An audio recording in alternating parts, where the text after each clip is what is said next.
Good evening. Good evening. Audible, visible?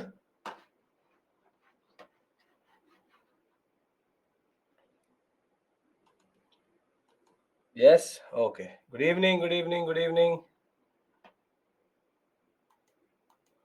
Okay.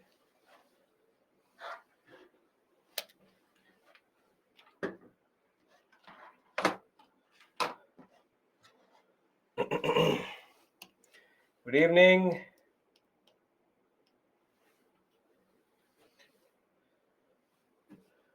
Good evening to all of you. Good to see you again. Yes, tomorrow's art and culture class is at 10 a.m. Yes.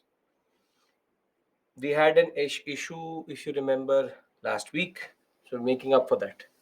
Tomorrow, 10 to 8, 10 to 8, both Saturday, Sunday, last two classes of art and culture. Weekend batch, not for you, but weekend batch.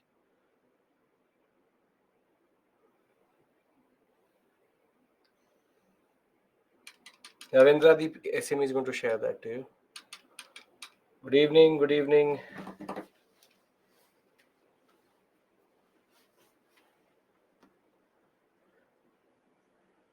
Vivek, you can always download the anti-repeat from the dashboard. It's always available in the dashboard. So don't have to wait for the next class.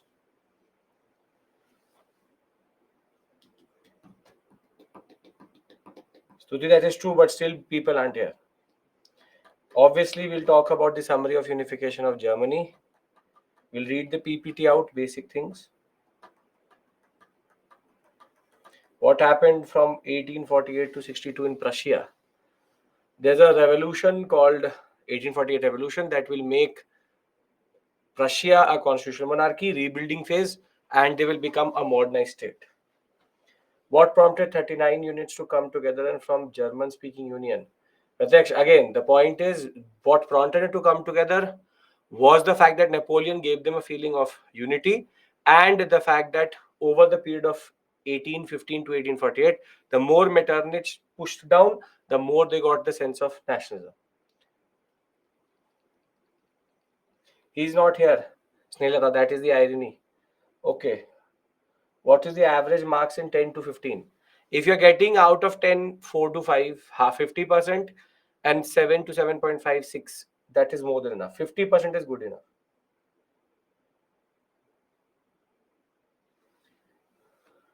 Well, Aditya, no issues. Explain the concept of defeat of Napoleon. How 314 units formed. 314 units were already there. Napoleon simplified them into 39. 314 units together were called the Holy Roman Empire. Napoleon was defeated by the Battle of Nations, was very, very weak because of the Moscow campaign.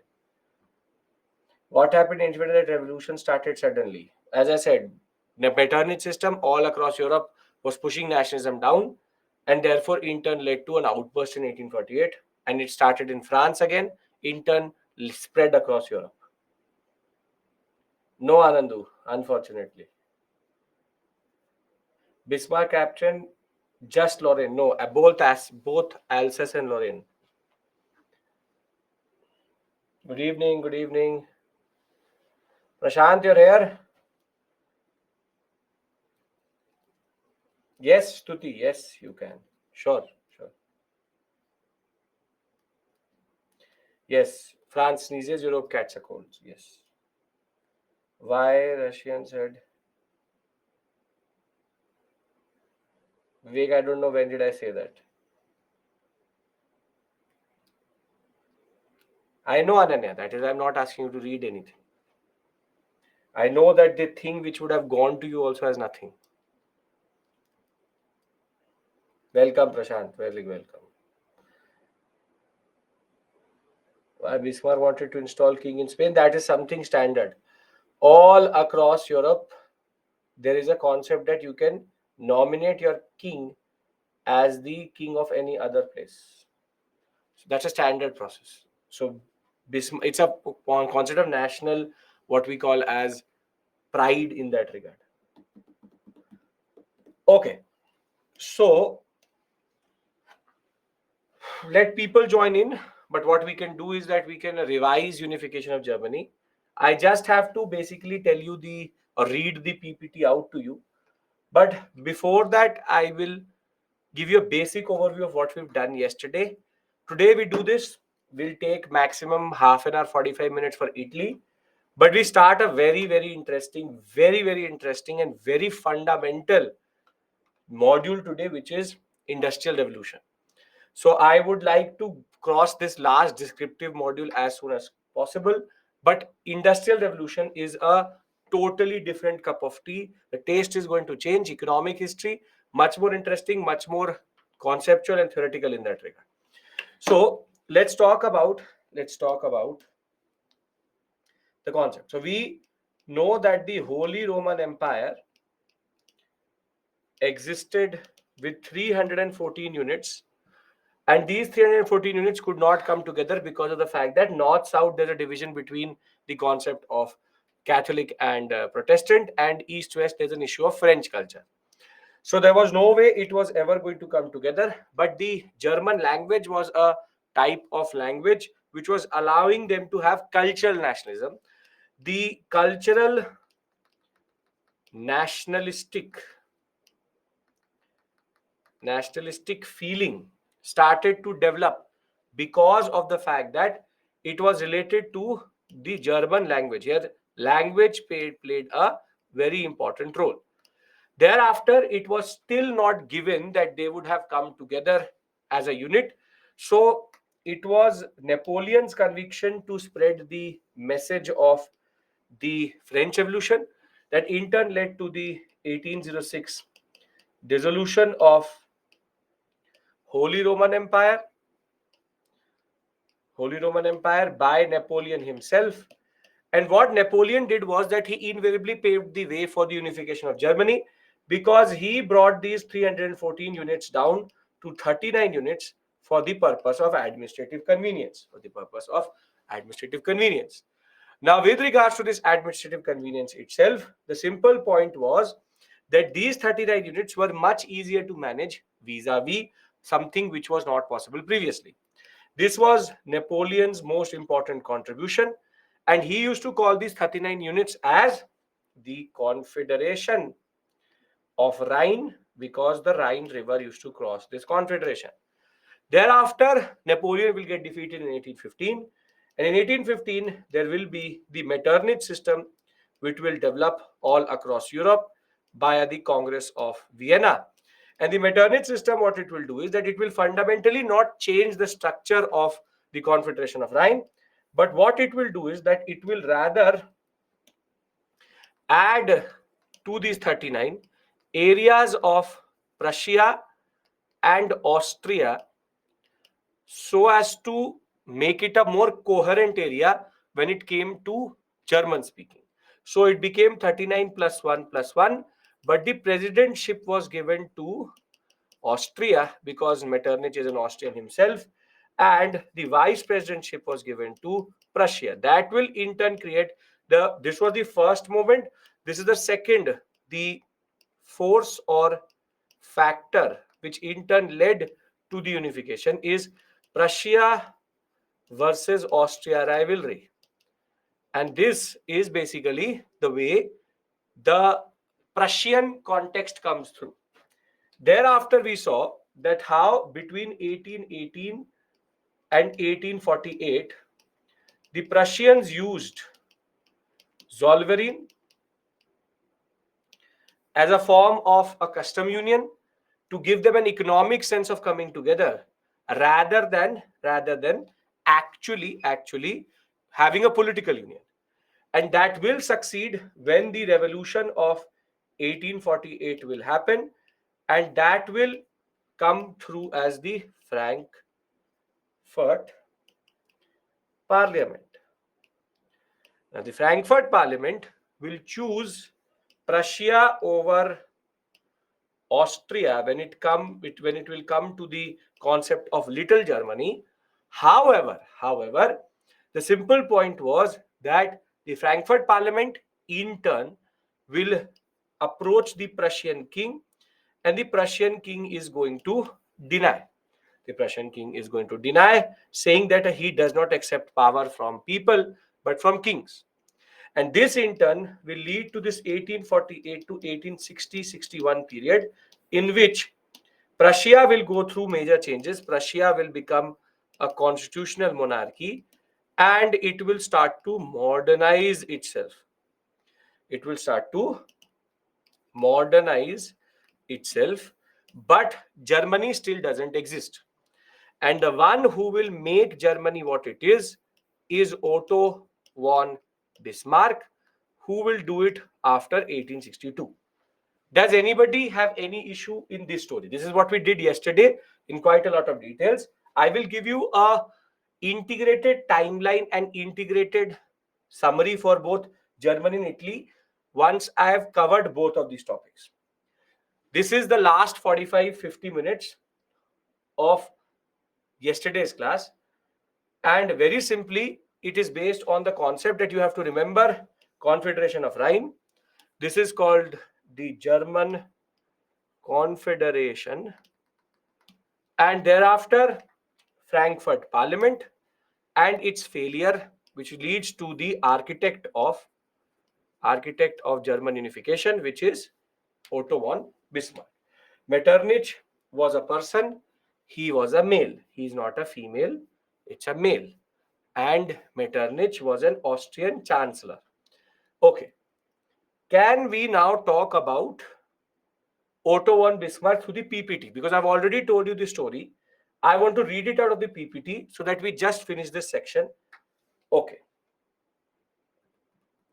Sure, Deepika. So we saw and we've seen how this 314 became this 39 to this, which is 39 plus 1 plus 1. And now we have to discuss Bismarck. So, who is Bismarck? I've already told you this, but why not? Bismarck came to power as a result of the struggle between the king and the parliament of Prussia over taxation, control, finances, size of army. The king always wanted a big regular army, while the parliament said that we need to have a reserve army, doesn't have no purpose to you. Bismarck was liked by both the king and the parliament itself, and therefore was appointed the prime minister in 1862. In September of 1862, he will give a very important speech, which is called the Blood and Iron speech, which was given to the budget committee of the parliament. And in that, he argued that in 1848, it was demonstrated that democracy could not unify Germany, only military force could. Now, with this conviction that only when he starts to bring in all the factors together, that the point of Germany is going to become what it is today. So, what does he do? The first strategy is to do diplomatic maneuvering. He will strengthen the Zollverein so that Prussia and the 39 unit becomes even more closer, and Austria in that regard gets even more excluded. Then he will have free trade agreements with Belgium, Britain, Italy, so that his industrialists and financiers don't, in a way, lose out if there is a war itself. Now he starts his diplomatic chess, which is that he will see that in 1863 there will be a revolt in Russia of the Polish people. And while all German nationalists said that we should be with the Poles or the Polish people, Bismarck deliberately took an opposing stand, offering military support to the Tsar, and therefore he was able to gather Russia's support vis-a-vis Austria, or allowing Russia not to do anything when it came to a relationship with or a war with Austria itself. Thereafter, while Russia was ready to have what is called benevolent neutrality, Bismarck now moved towards France. And when it came to France, he now approached Napoleon III, emotionally blackmailed him, and argued that it is better for Prussia to unify with the German states because Austria at this point of time was seen as a common enemy of everyone. In the decades or the centuries which follow, across Europe, there have been different villains. First was Austria, then it was Russia, and then it was Germany. And this is the era in which Austria was seen as the problem. Metternich's power was seen as a problem. Now, after securing France's favor, he will move towards Britain. And in Britain, he will convince the British that it was better that Austria was smaller and a Prussia which was unified into a German state was a better concept than an Austria which was unified with the German states. Though a major miscalculation, because the British are going to regret this very soon. But at this point of time, Bismarck was able to, in a way, diplomatically disassociate or isolate Austria from everyone. This becomes the context when he will now, over a very minor issue, where deliberately Bismarck is going to add an area which was Austrian to the Zollverein, which is a custom union which was already there. That will create friction between the Austrians and the Prussians.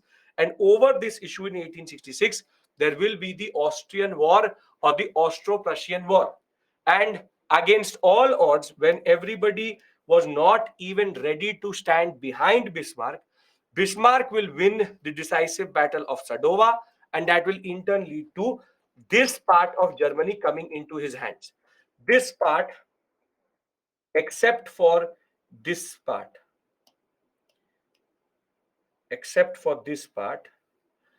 all of this was unified via the Prussian War. And as you can see, the green part was already part of Prussia.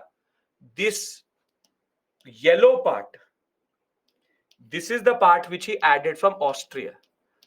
But the problem was this. This sector is called Alsace and Lorraine. Remember its name because it will play a very important role in German history, generally in the First and Second World War also. Alsace and Lorraine is actually controlled by France. Alsace and Lorraine is actually controlled by France. Very fertile area, very resource rich in that regard. Now, Bismarck wanted to take this area also from France. However, France was an ally. So how do you basically take something from an ally? So he will wait for 3 to 4 years, and nobody was in favor. Bismarck was not in favor to fight Napoleon III. However, when the Spanish throne will become vacant and the French public opinion said that Prussians should be shown their place, and Prussia will never claim the throne in Spain and should withdraw its candidate, this will become the pretext of the Franco-Prussian War.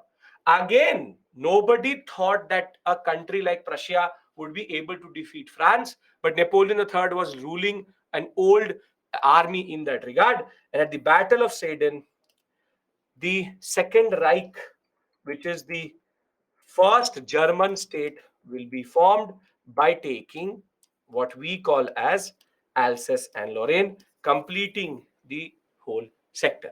So, for the purpose of the examination, before I go to Italy, you need to know only the three most important concepts. You need to know 314, you need to know Confederation of Rhine, you need to know Napoleon, why is he important in the story, you need to know German Confederation, these are the words which you need to know. Then you need to know Frankfurt Parliament, because these are the words which you will actually put in the introduction, nothing more. Because the question is going to be, why is Bismarck important? He is important because Frankfurt Parliament failed, German Confederation failed, nothing worked. And then you need to know the name of Bismarck.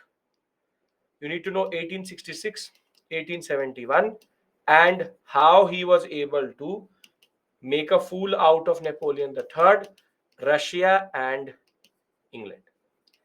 Anybody has any issue in this story? Third time we've done it, 2 times yesterday, 1 time this time. No, it was not a deliberate sending a successor. That was a standard process. 314 is Holy Roman Empire.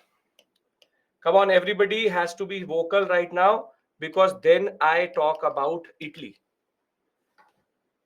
Yes, sir. No, sir. Everything clear, sir.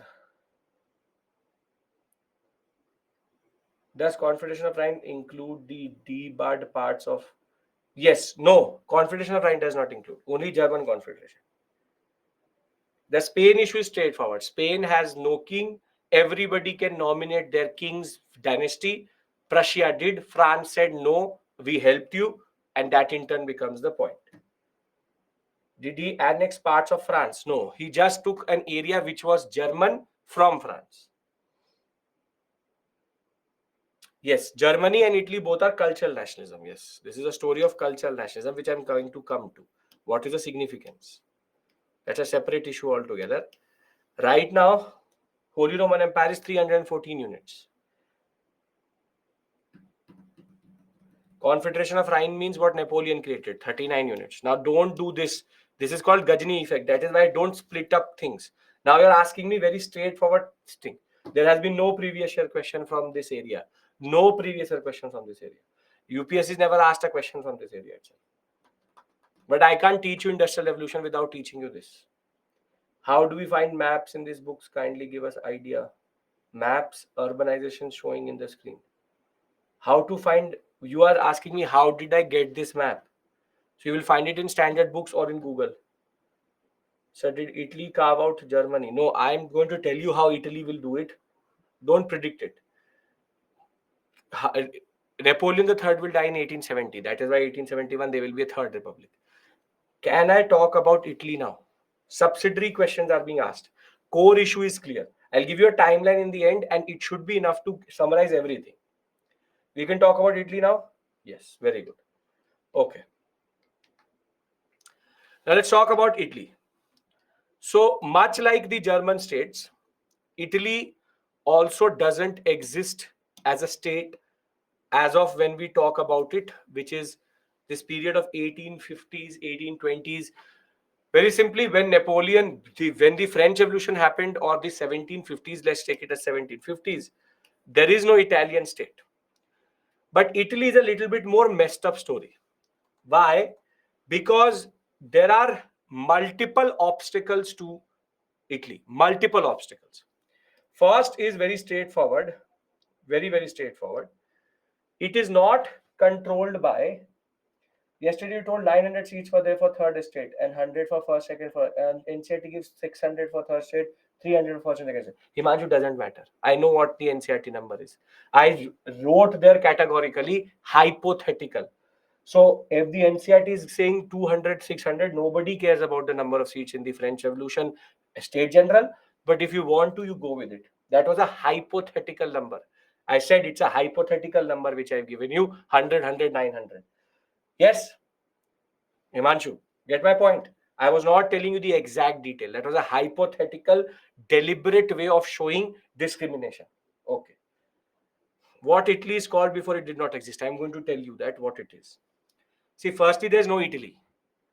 Italy was basically one part of Italy is this.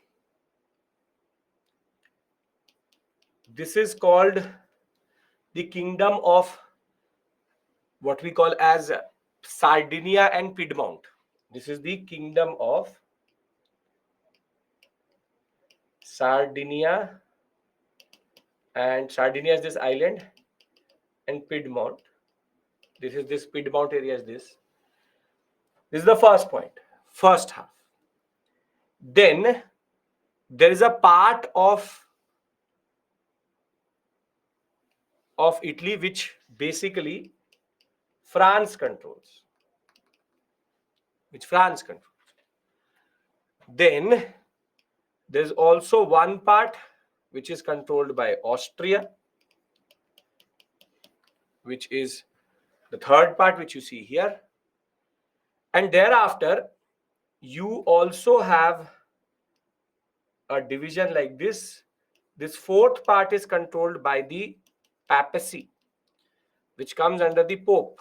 So the Pope controls central Italy. And the fifth part, which is this is called the Kingdom of Sicily. And this is part of Spain. So basically, Italy is not under one power. It's under 5 powers. The only Italian power is this one. Other than that, France, Austria, the Pope, and Spain all have their stake over Italian states. That is why I've been using the word Italian states. Now, it should not come as a surprise, and it should not be a shock to us that would all these powers allow a unification of Italy automatically. The kingdom of two Sicilies is what is the kingdom of Sicilies. This is first part Sicily, this is second part Sicily. That is why it's called kingdom of two Sicilies. So one thing is very clear. The story again here is of political fragmentation, and there is multiple powers which control this whole area. Multiple powers. Now, if that was not enough, there is also one more axis on which you can divide. You can divide Italy, which is this axis, north and south. And the problem of north-south is that they are culturally very different. See, northern Italy is the hub of trade. Milan, Genoa, Venice. What are these cities known for? Milan, Genoa, Nice, Savoy. What are these? Yes, very good. Fashion and textile. Fashion and textile, they are like the fashion capital of the world at this point of time. So the northern sector is very urban, is very prosperous. It is also the area where there is a lot of cosmopolitan culture. Cosmopolitan culture means that multiple cultures are coming together. They are very, very modern in that regard. They are also affected by French culture. And very simply, they are also very literate. And the Renaissance, if you remember, actually started in the northern parts of Italy. So they are very, very modern.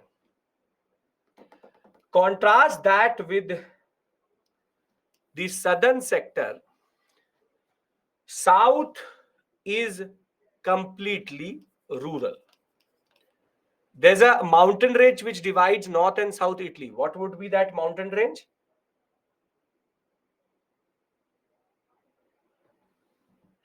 Very good, the Alps. So the Alps basically divide north and south Italy into two parts. So the southern part is rural, it is agrarian, it is very religious. Till today, southern Italy is very religious because it is very close to the Vatican City, Rome, and generally the Pope itself. They are more or less backward, poverty stricken, and they have very low literacy. And very simply, they are quite parochial. Parochial in the sense that they would never allow new cultures to come through. So they are very conservative also. And that will come from the fact that most of them are Catholics. Most of them are Catholics. Till today, this is a divide which still exists in Italy. If you will go to Italy, northern part, very, very cosmopolitan. The southern side of Italy is very, very silent, very rural. Vineyards are there. Mostly very religious people. But this shows us that be it political, be it economic, or be it cultural, as Germany, the story is the same, which is that they will naturally not come together. We all can very simply agree to this. We all can agree that there's no natural way in which they will come together because there are too many forces which are pulling them apart, be it political, be it economic. They will never be able to come together because of the way it is. Perfect. Anybody has any issue here? Nobody is going to ask you this in the examination, but I'm trying to show you why were they not automatically a state. Okay, no issue. Now, what happens is that there are 3 to 4 phases in which they try to unify each other in that regard. Phase 1 was a movement, which is called the Risorgimento.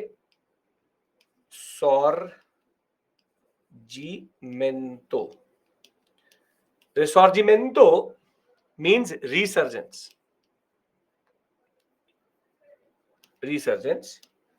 And resurgence.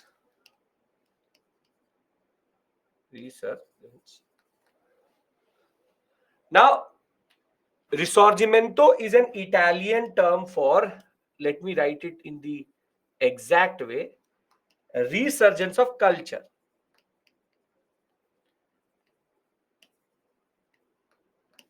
And there's a person called Verito Alfieri. Don't have to remember his name again. It's a cultural movement which starts from a place called Tuscany. Till today it exists. It's called Tuscany.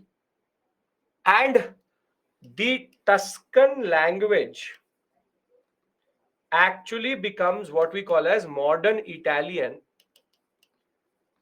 And it starts to unite the people. So the Italian language which you actually see today is nothing but Tuscany language. And Verito Alfieri starts to spread this message that there needs to be unity and there needs to be unification. This phase is before 1789. Why 1789 important? Why 1789 important here? What is the importance of 1789? Very good. French Revolution.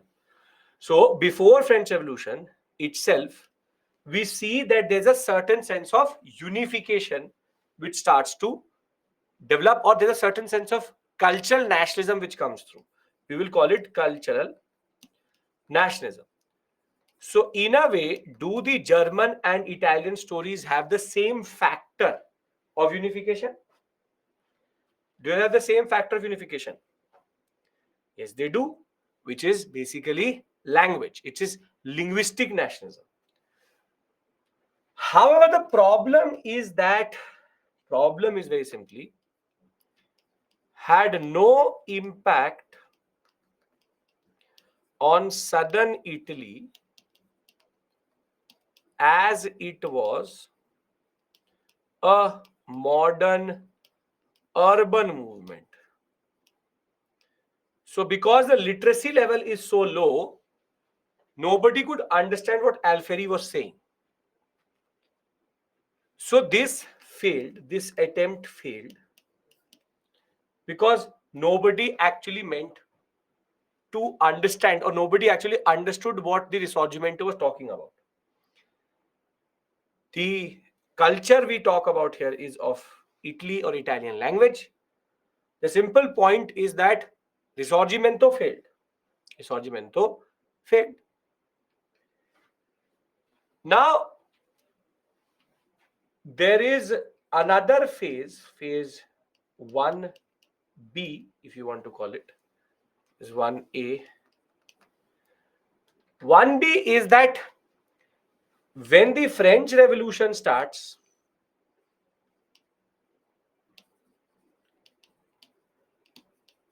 there's again a major surge of nationalism. There's a surge of nationalism, and that in turn leads to what we call as second attempt to Risorgimento, this also fails,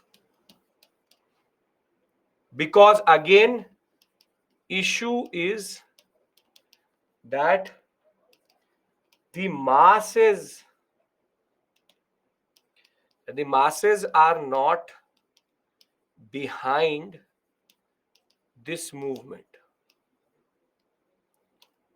Again, it is a north-south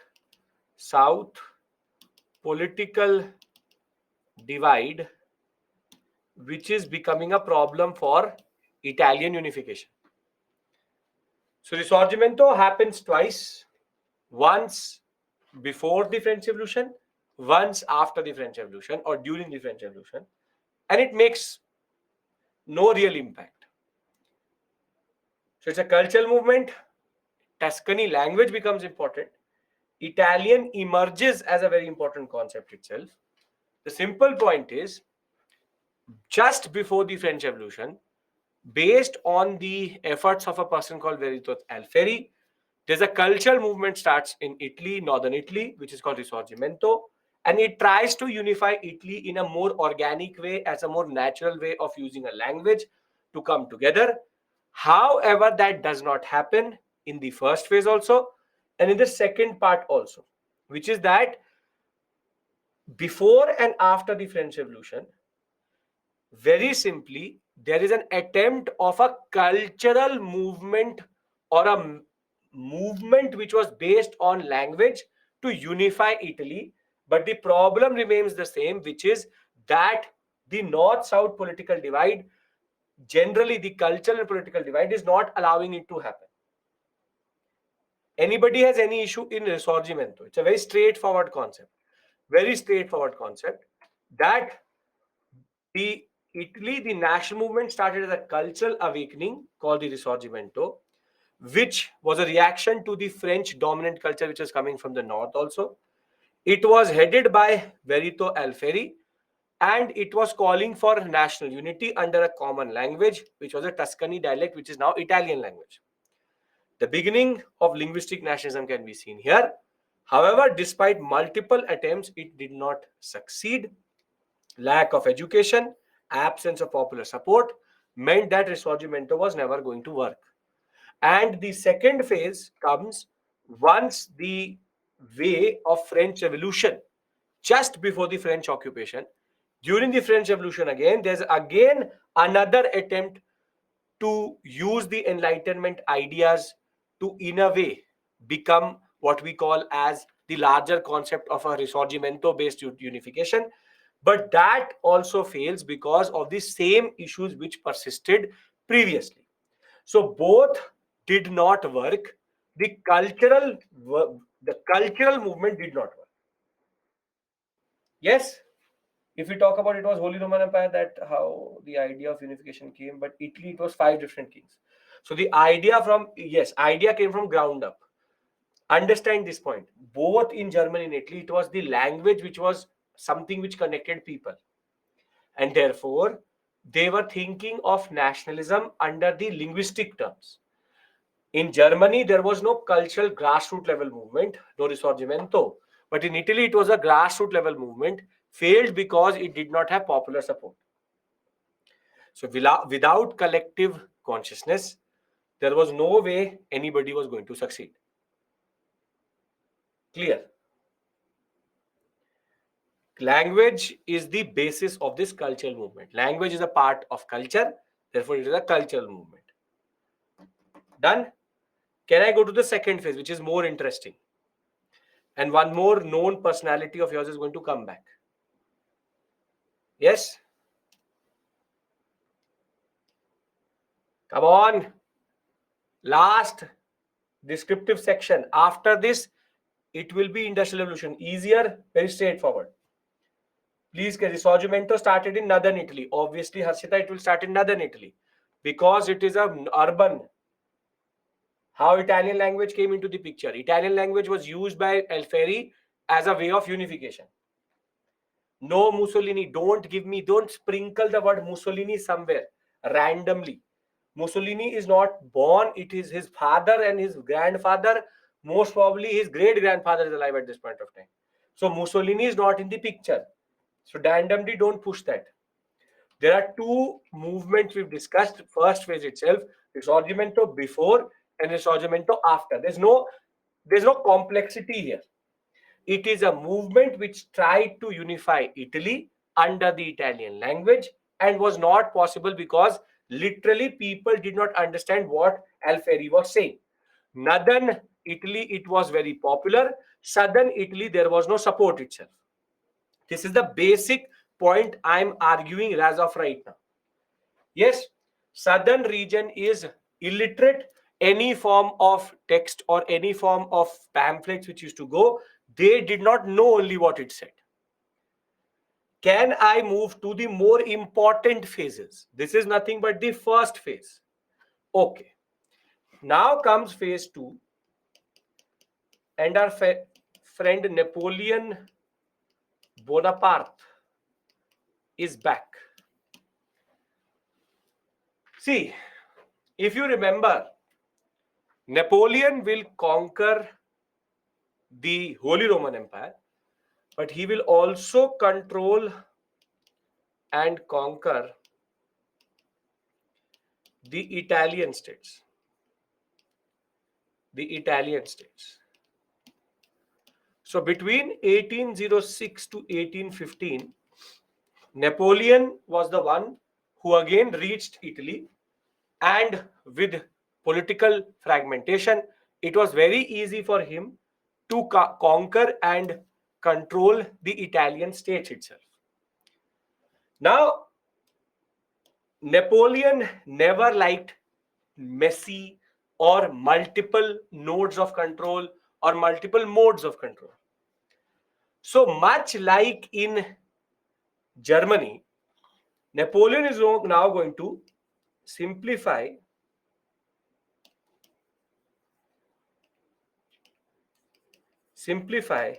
the administration, dissolve the 5 power control,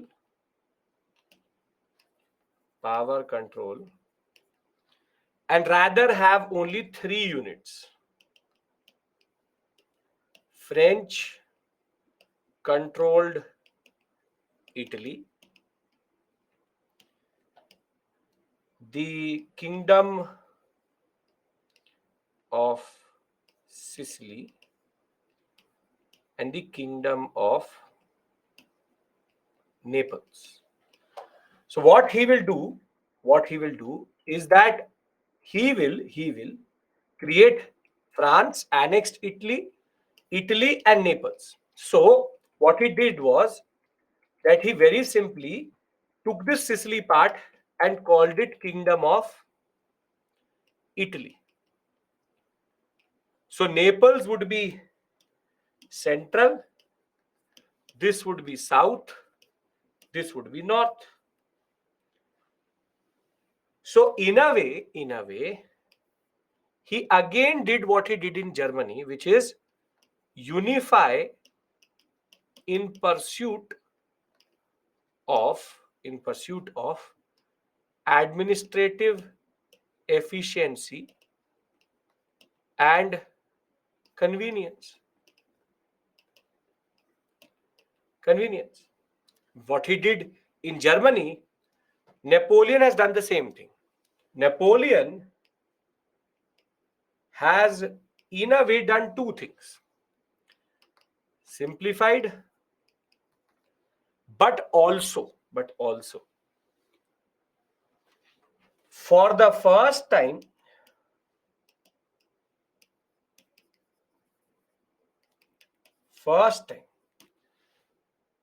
Napoleon Bonaparte and Napoleon is the same person.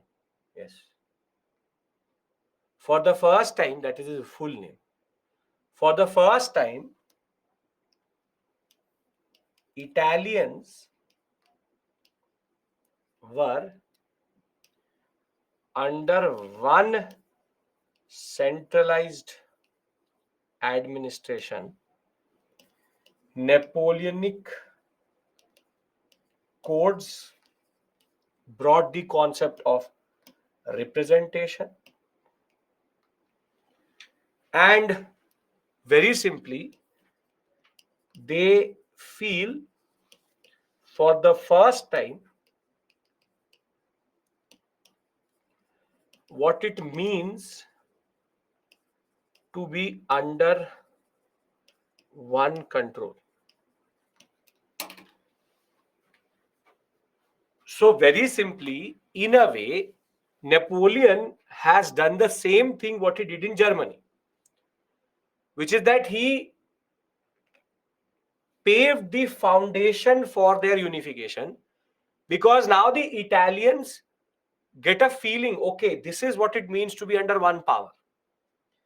He's divided it into three parts, but comes under Napoleon only. So very simply, now the Italians like it. They have now tasted the blood called unification, the concept of what it means to be under one power. And now the Italians can vision a certain type of unified state. As much as they are resisting Napoleon and Napoleon's French push, the more Napoleon pushed French culture, in that regard, the more they started to come together as Italians. So what Risorgimento was not able to do, Napoleon was able to do, which is unify Italy in an indirect way. So can we say that Napoleon played a foundational role both in Germany and Italy in their unification story?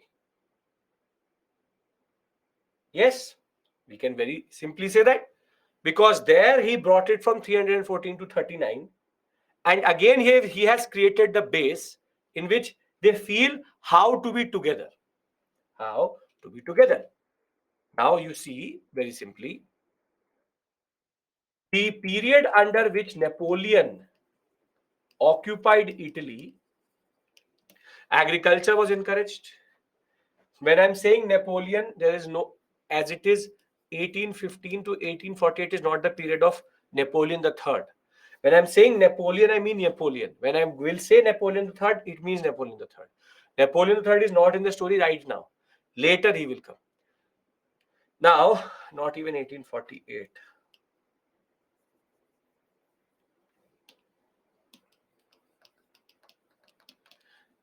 Yes. So, agriculture was encouraged. Feudalism was abolished. Roads were constructed.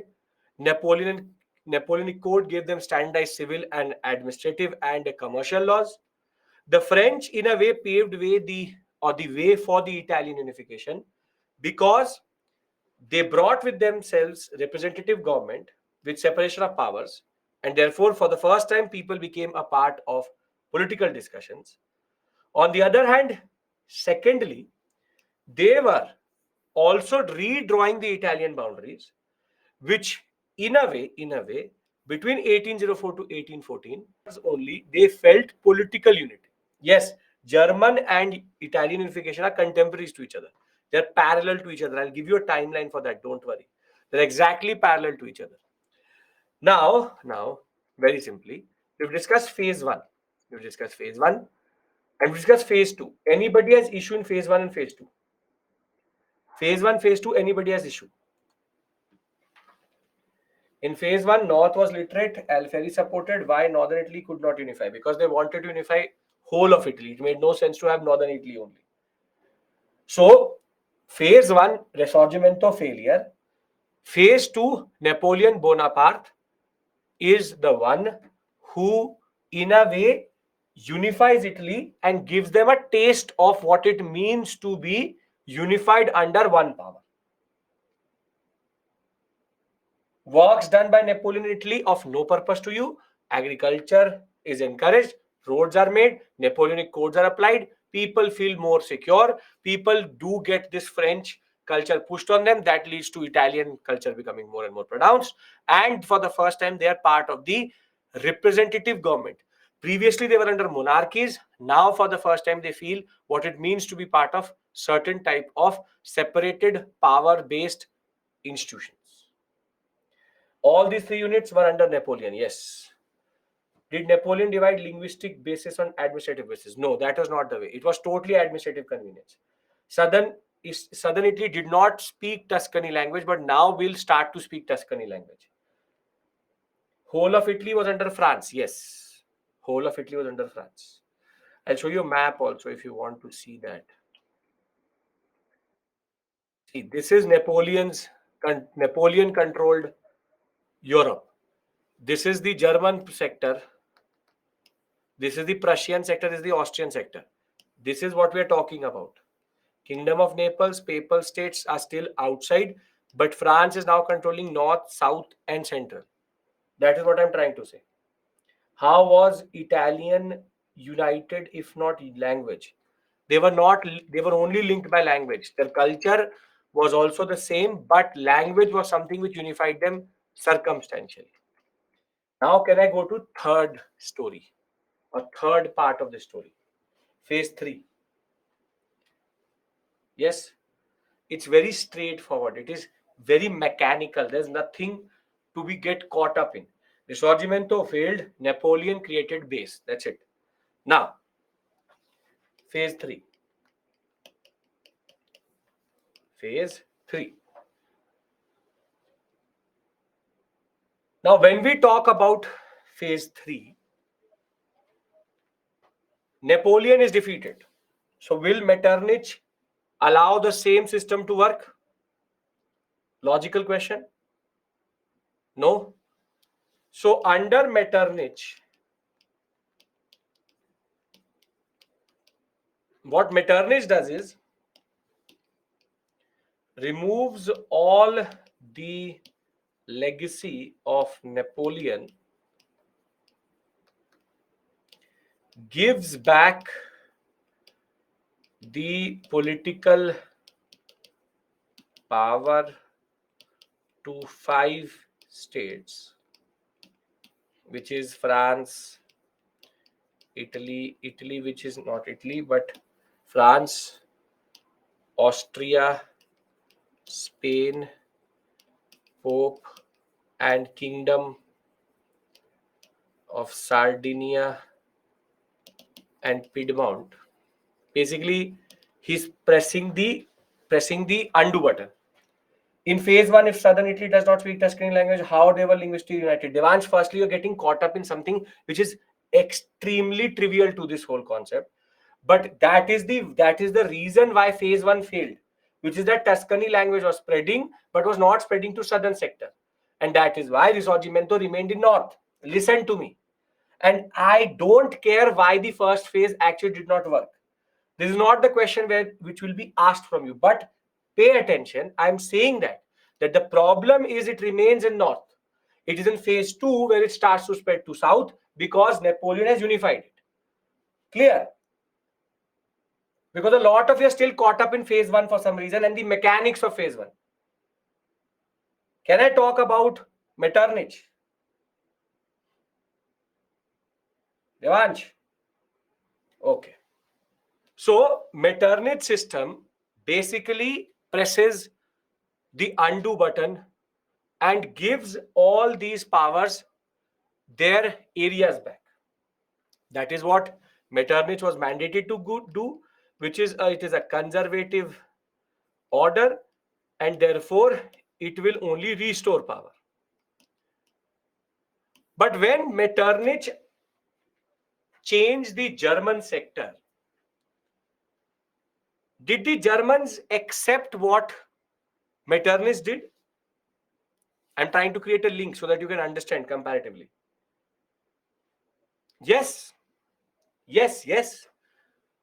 39 plus 1 plus 1. Very simply, Germans, when the Confederation of Rhine was made into German Confederation, did I tell you that there was a rebellion or somebody stood up against Metternich and said, no, you can't do it? Have I said this? So in a way, Germany accepted in a way what Metternich did to their system. Metternich did the opposite in Italy. What did he do in Germany? Germany, he undid what the Napoleonic system was, added Prussian and Austrian sector and created German Confederation.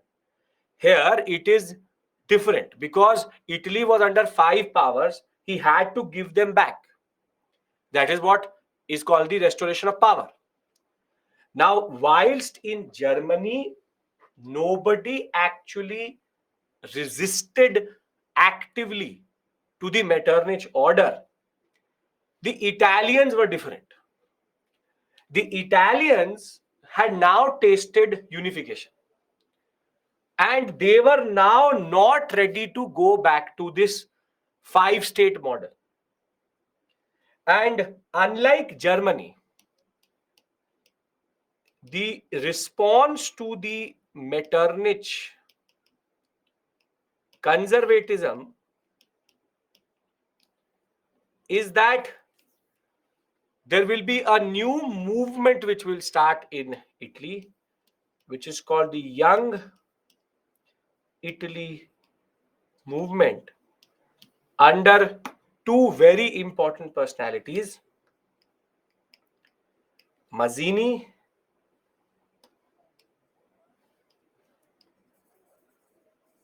and what is the other? Who's the other one? Mazzini and Garibaldi. Very good. 2 very important personalities who even Bhagat Singh read. So the Young Italy movement, Henry Vivian Derozio, what was his movement called in India? What was it called in India? Derozio's government, Derozio's followers, Young India, or not Young Bengal movement. Young Bengal movement.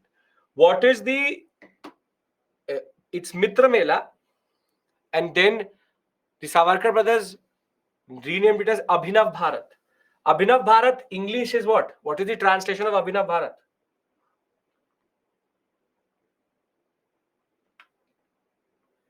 Young India. So very simply, the Mazzini and Garibaldi were actually very revolutionary personalities for the revolutionaries in India. From Derozio to the Savarkar brothers to Anushilin Samiti to the Abhinav Bharat, all were getting inspired by the Young Italy movement. And Mazzini was a very important personality known across the world as of right now.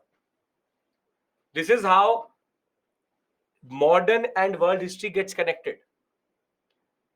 Very simply,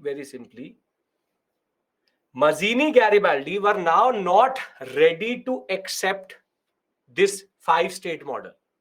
Though Metternich had successfully given it back to these 5 powers, Mazzini, Garibaldi now had secret societies, now had the Young Italy movement, which will actively oppose it.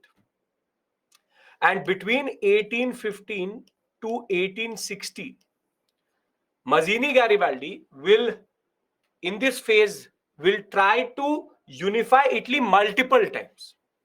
They will try to do it in 1830, in 1848 revolution, but will never succeed because the fundas of Mazzini or the ideas of Mazzini were too complex for the people of southern Italy and Italy generally. Mazzini used to talk about the consciousness of a country, the concept of the servitude of this division, how federalism of Italy is something which should not be allowed, and how aspirations should bring Italy together. These are 2 very big words, or very multiple big words for southern Italy. And therefore, in phase 3 also, though Mazzini and Garibaldi literally had multiple attempts of breaking this 5-power structure, they were not supported by the southern Italian sector, again because of the limitations of the movement and the literacy levels and the ideas which could spread across Italy. So all three phases which I've discussed with you are failures. Risorgimento failed because of the problem of culture. Napoleon, in a way, did unify, but that was only a foundational concept. And third phase is Metternich does everything reverse. But the Italians, unlike the Germans, did not accept it. There was an active participation of the people in northern Italy under Mazzini Garibaldi, under a young Italian movement to oppose it. But they were also not successful. So you can see that the story is parallelly running. While in Germany, they accepted everything. In Italy, they did not accept everything. So very simply, Mazzini, which we call as, I'll call this as the phase 3, as soon as Congress of Vienna came through, all constitutional experiments were gone and they reverted to the old model. And when Metternich's system, which tried to divide Italy in for balance of power, and he tried to remove liberalism, reformism, and nationalism from the peninsula, this conservative consolidation will lead to the Risorgimento in a way coming back. And now some moderates will argue that we should have a constitutional monarchy, Italy should become a confederation of states. But now the most important movement will start under a person called Mazzini, who will say that we need to actively fight the five powers, and we will have a revolutionary program under which we will bring Italy together. Mazzini's fundas were very big. He called the concept of nationalism for him was that every nation has a aptitude, an interest under which everybody should come through. The existing federalism, which is this 5 division, was not something which was allowing Italy to become what it should have been. It was the hegemony of the ruling classes, that the rulers are trying to divide us. And he wanted an indivisible, popular sovereignty based concept of Italy, which are too bigger fundas for Italy itself at this point of time. And the problem is that, except for students and the middle class, he did not have supporters in the places where he should have. Garibaldi was a little bit different. Garibaldi worked with the peasants, and he was a more of a rural, what we call as political insurrection, rural movement type person. But the problem is both Mazzini and Garibaldi are of no purpose to this story, because they will not be able to do what now Cavour will do in phase 4. So before I move to phase 4, 3 phases I've discussed with you. I'll give you a summary in the end, but it's not difficult. Risorgimento failed and the third phase failed for the same reason. No popular support. Risorgimento failed because it was a cultural divide. Napoleon created the base, gave them the feeling, which allowed them to now come under Mazzini and Garibaldi. But Mazzini Garibaldi not successful in doing it in phase 3. Much like in Germany, popular attempts have failed. Can you see the pattern here? And can you understand the pattern easily? That it is the same standard pattern which is there in Italy and Germany, which is popular participation, popular movements. Frankfurt Parliament or the Young Italy movement was never going to succeed and did not succeed. And therefore, in Italy, there Bismarck rose, and the name of the architect of Italian unification, the architect of Italian unification is Cavour. Cavour. Now, where does Cavour come from? Role of secret societies in Italy to keep the movement alive for Mazzini and Garibaldi. Nothing more, nothing less.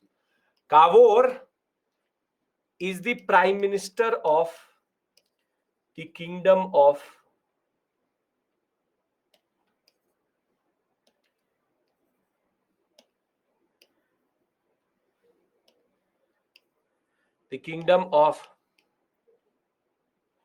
Sardinia and Piedmont. This is the only area. This is the small area which you see here. This is Piedmont. This is Sardinia. Small area which actually was ruled by an Italian in that regard. And Cavour was the prime minister of this area. And very simply, he will now diplomatically unify Italy. So what is Bismarck for Germany is Cavour for Italy.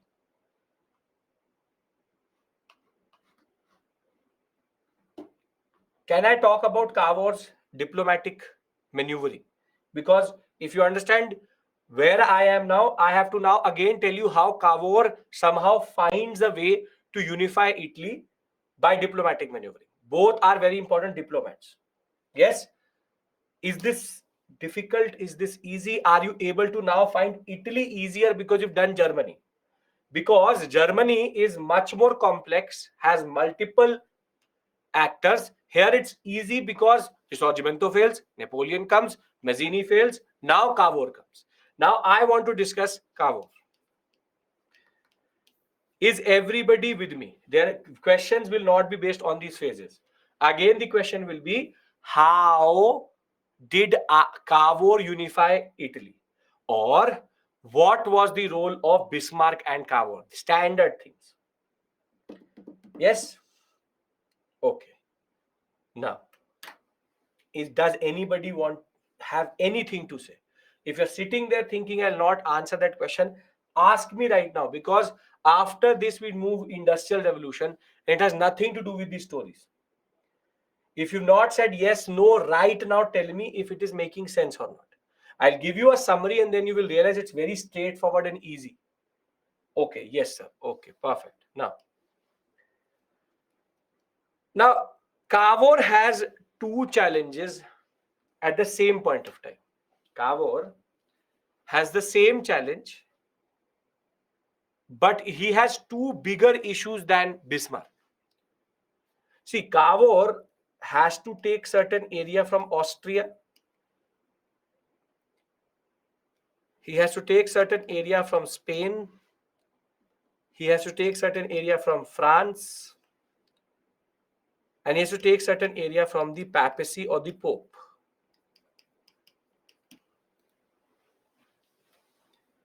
Now, Cavour can't do it alone. He's too small. Prussia was big. Bismarck was important. He had access to everybody. But Cavour is a very, very small actor, small potato. Can't even approach the English, the Russians, or the French. Again, 1860s, the same period, 1860s. Now, the problem which Cavour has is much more complex, because he does not even have access to, these big powers. Now the point is that 1850s, 1860s is a period in which these English, Russians, and French get intertwined in something much bigger, which we will discuss on Monday. And it's called the Crimean War. Now, please pay attention.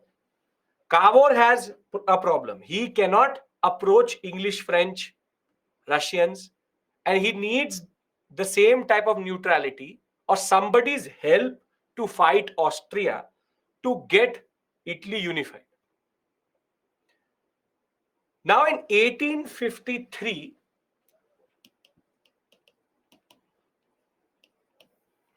and 56 period, there will be a war which will start between Russia and Britain and France together. It's called the Crimean War.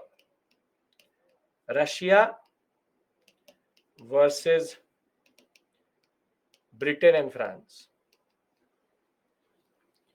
Now, what I want from you is, don't ask me what is the Crimean War. Don't ask me why are they fighting. Just prima facie take Crimean War, because I have to teach you Crimean War. But in order to teach you Crimean War, I have to discuss Eastern Question Ottomans, which I will do on Monday. This story is linked to the Crimean War. So yes, there was the Crimean War which was happening. Russia, Britain, France were fighting. Can you accept this? Can you accept this, that there was a war between Russia, Britain and France? Doesn't seem to be very difficult to understand, but it is. There was a war. I will tell you why on Monday. Right?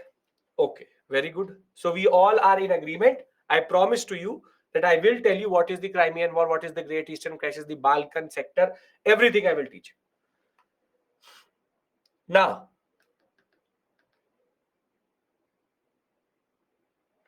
Cavour has a plan. Cavour has a plan. And the plan is that help the British and the French so that he can get the favor of the British and the French. Russia at this point of time is already losing this war. So there was no point approaching the Russians. So what he does is, his idea is, let's do one thing. Let's get the favor of, or the support of, Britain and France. And the idea is very straightforward. He did not get involved in the war till the war was against the British and the French. Because he has a very small army, and if he gets involved, his army will get killed. He has nothing. So he will only get involved in the late 1855-56 period, when he knew that Russia is going to lose for sure. That Russia is going to lose for sure. So now Cavour goes to the French and the British and says, take my army, I will help you. And his basic idea was that once the Crimean War will end, there will be a treaty. And that treaty was signed at what we call as the Treaty of Paris, or the Congress of Paris as it is called. Now Cavour thought that when it came to the table on which all the actors will sit, Britain, France, Russia, Austria, Prussia, Cavour thought that he will also be given a seat in the front row. However, British and French are of nobody, and Cavour was not made an active part of this treaty. So he was allowed to come, enjoy the food, good ambience, enjoy the room, but we will not allow you to be a very active partner in this negotiation. So Cavour's plan to use the Crimean War to get the help of the British and the French didn't work. So now Cavour straightforward approached the British and the French.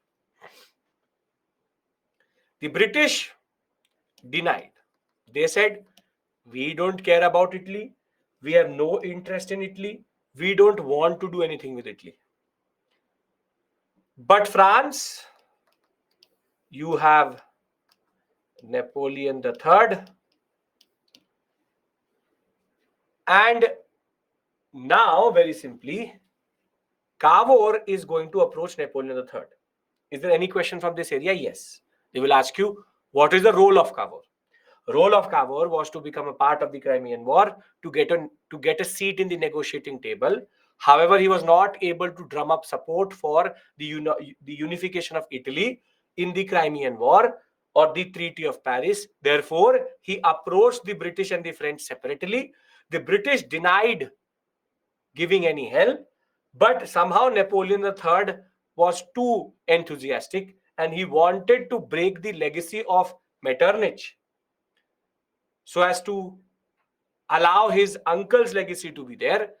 Napoleon III now agreed. Napoleon III now agreed. And the agreement was very straightforward. France said to Kingdom of Sardinia and Piedmont that you provoke a war with the Venetian sector, which is the Austrian sector. You provoke and we will help you. Cavour did the same, which is he provoked a war with Austria. And when Austria responded, France said that how can you harass a small kingdom like this? And France won over Austria and in a way, handed Venetia as in a platter to the Kingdom of Sardinia and Piedmont. Now Cavour knew that he also needs to take the Lombardy sector. So what he does is, Cavour says to France, you take Nice and Savoy, very French areas. You take it, give us Lombardy. And Napoleon III agrees. Napoleon III agrees.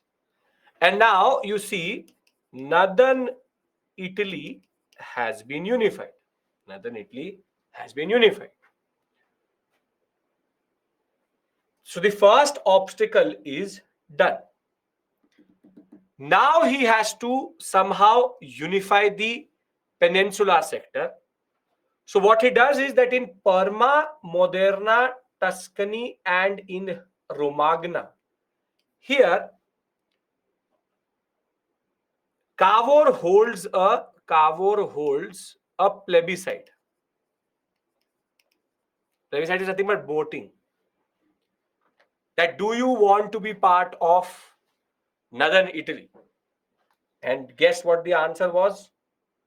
Guess what the answer was? Yes.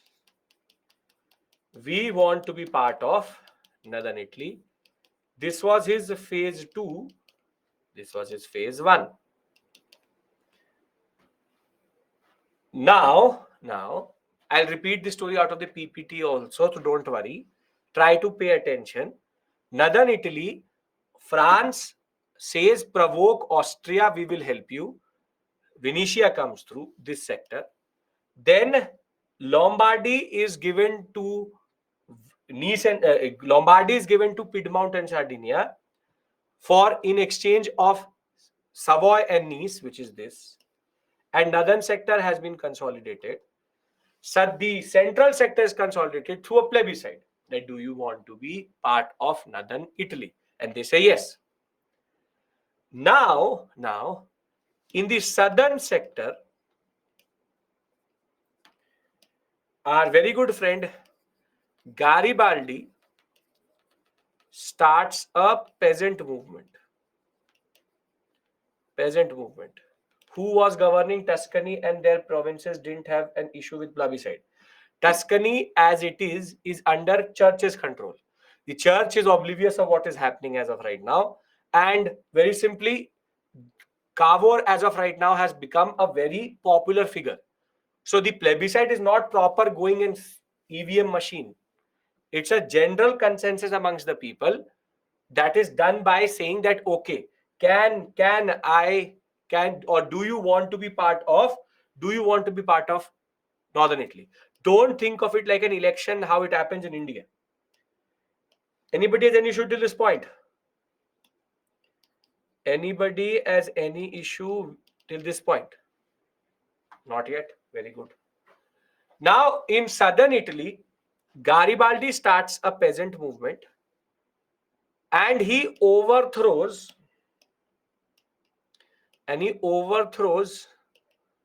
the Spanish control. And as soon as the Spanish control is gone with peasants rebelling, Cavour will very quickly move towards this sector and take the southern area. So his phase 3 is to take southern Italy. This is all happening between 1860 to 70. Now what is left is Rome and the areas around it, which is called the papal areas. Now tell me, who protects the Pope? Who protects the Pope? France. As I told you, France, when Napoleon said we will be a Catholic state, we will protect you. So the Concordat said that France will support and protect the Pope. Now what happens is that in 1870, Napoleon III dies. And now there's a full chaos in France. And what will they do when Napoleon III will die? The favorite activity which they like, which is write another constitution, which is their third republic constitution.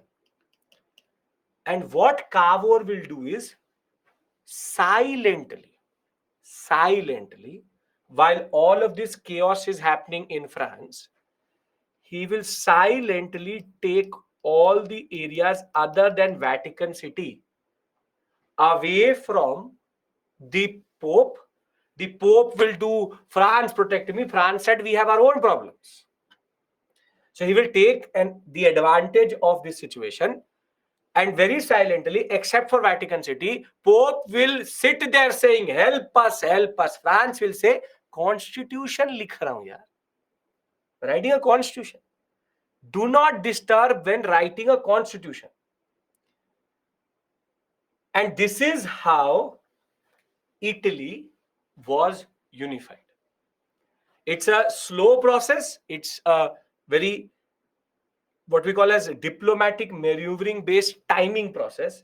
But this is the process how Italy got unified into one state. And again, Cavour turned out to be the real architect. Manisha, what do you want to say? You've written question mark, question mark, question mark. Southern Italy is nothing but Garibaldi peasant movement, and that in turn leads to the Southern authority, the Spanish authority gone. Cavour moves and quickly captures power. Now, can I read this out from the PPT, and we can end this topic by giving you a timeline, and I want to start the concept of Industrial Revolution. It's difficult to imagine how Cavour imagined it. Now, how North happened. Please pay attention. Now, please pay attention. For anybody who did not follow the story, I'm reading it out. Should we mention Mazzini Garibaldi? You can write it. Sure, why not? Unlike Germany, Italy, there would be people killed. How do I care? An Italian killed. How do I care? Plebiscite? No. North is French help. Central is plebiscite. South is peasant movement. Papacy is French crisis or French chaos. I'll write it down, don't worry. I'll write it down. Let me read it out to you so that any form of gaps can be filled. And then the most important module, UPS is not asked a question till this point from this area. Somehow they've not even cared about this area, but they've written this word reorganization of boundaries. So central is the second. First North, Central, South, then Papacy. Garibaldi and Mazzini. See, Dhanraj, what you're actually doing is that you're mixing up the larger phases with the smaller phases. I'll do one thing.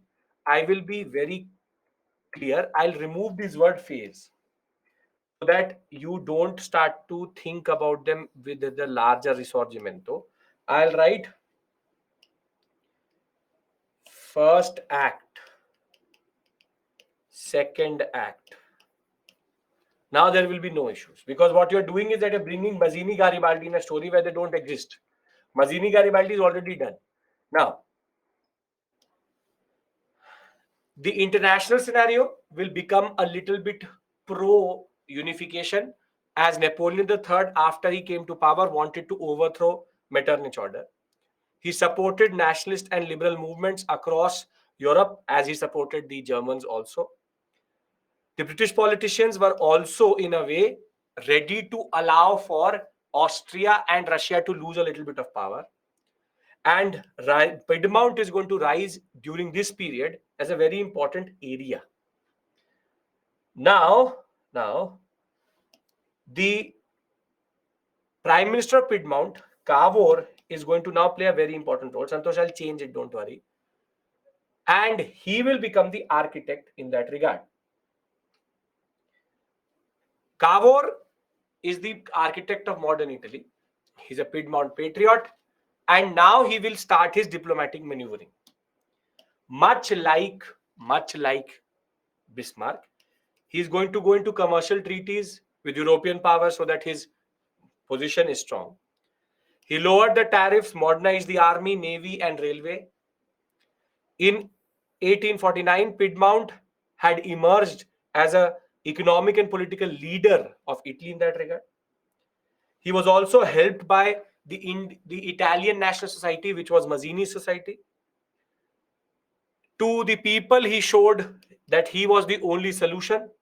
To the world, he showed that unification of Italy is important because a French Revolution type position or situation was there in Italy, which isn't true that. Now, what is the game of chess he played to find a way to get support? In the Crimean War, Cavour provided assistance to Britain and France. He believed his intervention in favor of the British and French could be used to obligate them to help him. His interventions was part of Cavour's bigger plan to get access to the Congress of Paris, where his actions did help in a way to get him access to the treaty or the Congress, but nothing more. Cavour was allowed to attend the Congress of Paris, however, was unable to promote the cause of unification. Now, he then approached the British. They denied. So then he approached the French.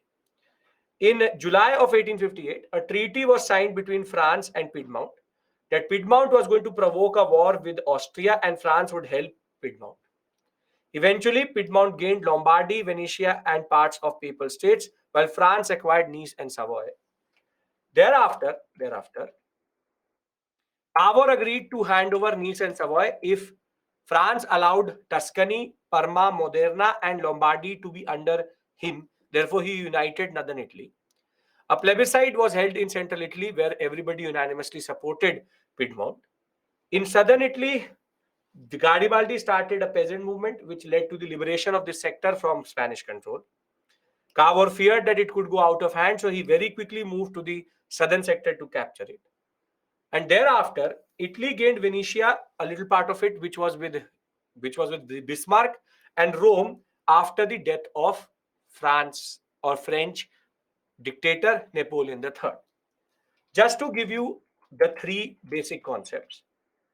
Very simply, first process is northern Italy, and that is through French help.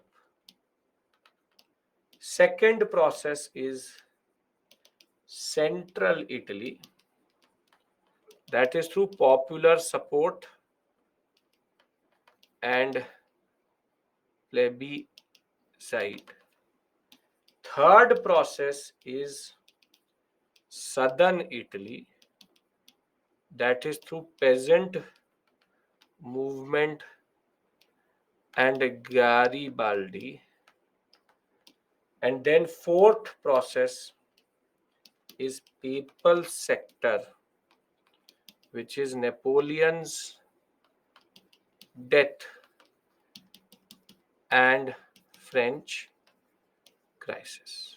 Now, anybody has any issue in Italy, and you can see wherever there can be a question, I've given you descriptive points. You just write them down in the examination, your work is done. Now, if you allow me, I want to bring French, German, Italian story together into one slide, and we can take a break and then start Industrial Revolution. But before I do that, this is the last and the only complex topic. Last and the only complex topic, which is the concept of unification geometry. Students mostly, in a way, give up here. That now I can't do it. They will breathe their last breath here and then give up. But I hope you understand it's not complex. It's straightforward. And this point forward, I can guarantee to you it is easy. So now can I bring these three stories together? We can close the topic here. You need to watch the video again. Sure, why not? You need to revise. Sure, yes, you should. But very simply, it is not very difficult if you understand the larger patterns here. Now, if you understand the way questions are being asked, there's nobody who can ask the question from the first three phases, either in Germany or Italy.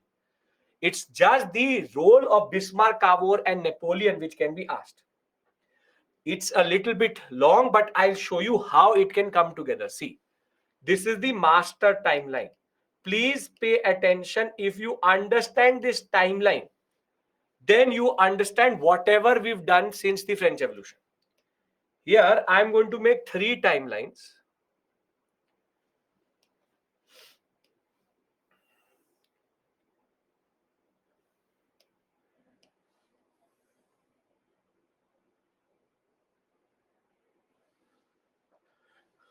You have to remember the crux. Yes, that is the point. Yes, Tarun, I'm doing to do that only. Don't worry.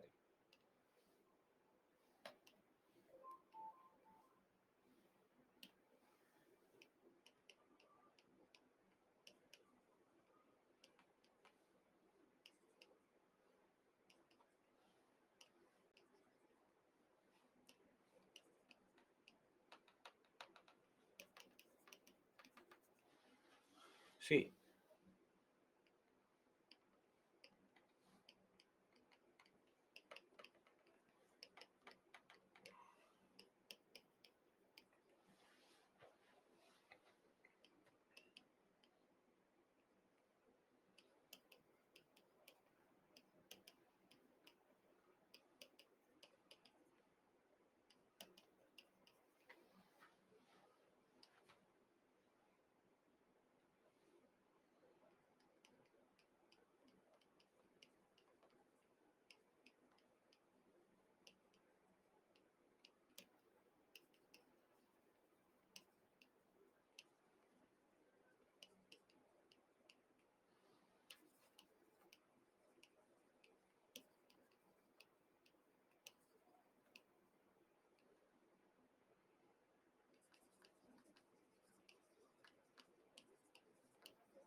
now,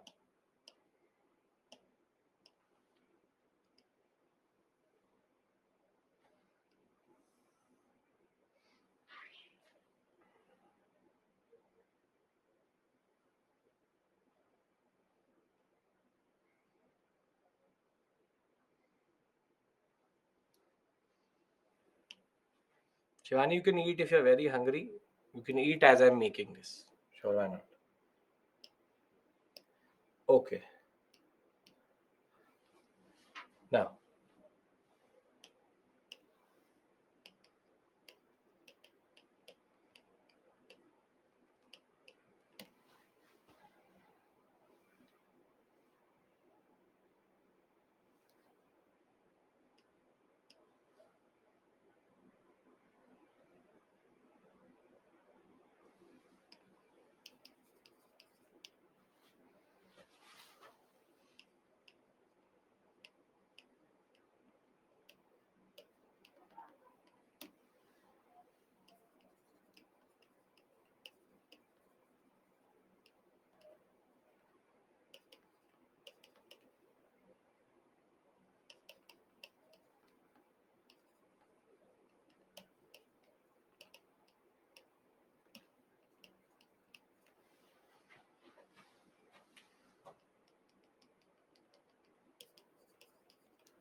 Now, does it make sense?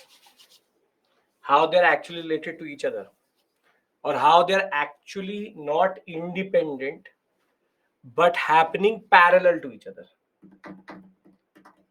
This is called master timelines. If you can make out this timeline, then actually my work is done, because this is the only difficult. This is just, you read this timeline, and if it makes sense, then you revise from it also. You can see that there are larger supra, what is called very supra events, which are happening in the first timeline, but that has an impact on both the Italian and the German timeline also. And therefore, the Italian and Germans are unifying at the same point of time. By 1870, both Italy and Germany have been unified. Actors are the same: Napoleon, Metternich, and Napoleon III. These are three actors which are the same. So now, are you able to understand how these things are stacked up together? So if they ask you the question of Napoleon, what is the role of Napoleon, Napoleon III, Bismarck, or Cavour? Are you capable of writing the answer now? Yes? Come on. Yes. I want everybody's yes. Taking all three revolutions together, the rise of nationalism emerged. Yes. That, Ragini, is a very difficult question. That's a optional type question. But sure, if you can answer that, sure, why not? So now, if I have your permission, we can take a break and now discuss industrial revolution. This one slide, if you want to take a screenshot, you take a screenshot, and this will help you generally in revising. So you take a screenshot, please do that. And once you do it, then we can talk about the industrial revolution. Yes, tomorrow's timing is 10 to 8, and tomorrow and day after, Saturday and Sunday, art and culture classes 10 to 8, weekend batch. Can I take a break now? Okay, sir. Yes, sir. Not allowed screenshot? No, but no issues, Snehata. You will get it when you the annotated PPT generate. I'll leave you on the timeline. Don't worry about that. So it is exactly what? 6:40. It's 6:41. I'll be kind to you because I want you to be refreshed rather. Now, one straightforward thing. When we come back at 6:55, Industrial Revolution is technical, but interesting and has a lot of repercussions. So what I want from you now is, I want you to now come out of these stories and I'll ask you multiple questions and you have to be a little bit more alert. Can I expect that? Yes? Okay. So 6:55, we come back and we start our fourth module. And now the modules are after this point interconnected and very important. Industrial Revolution, 2 to 3 questions have come multiple years and still remains a very relevant area. From this area, no question has come till this point. See you at 6:55.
Welcome back.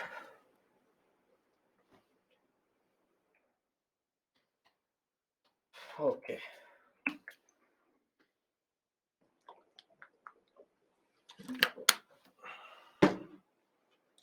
Okay.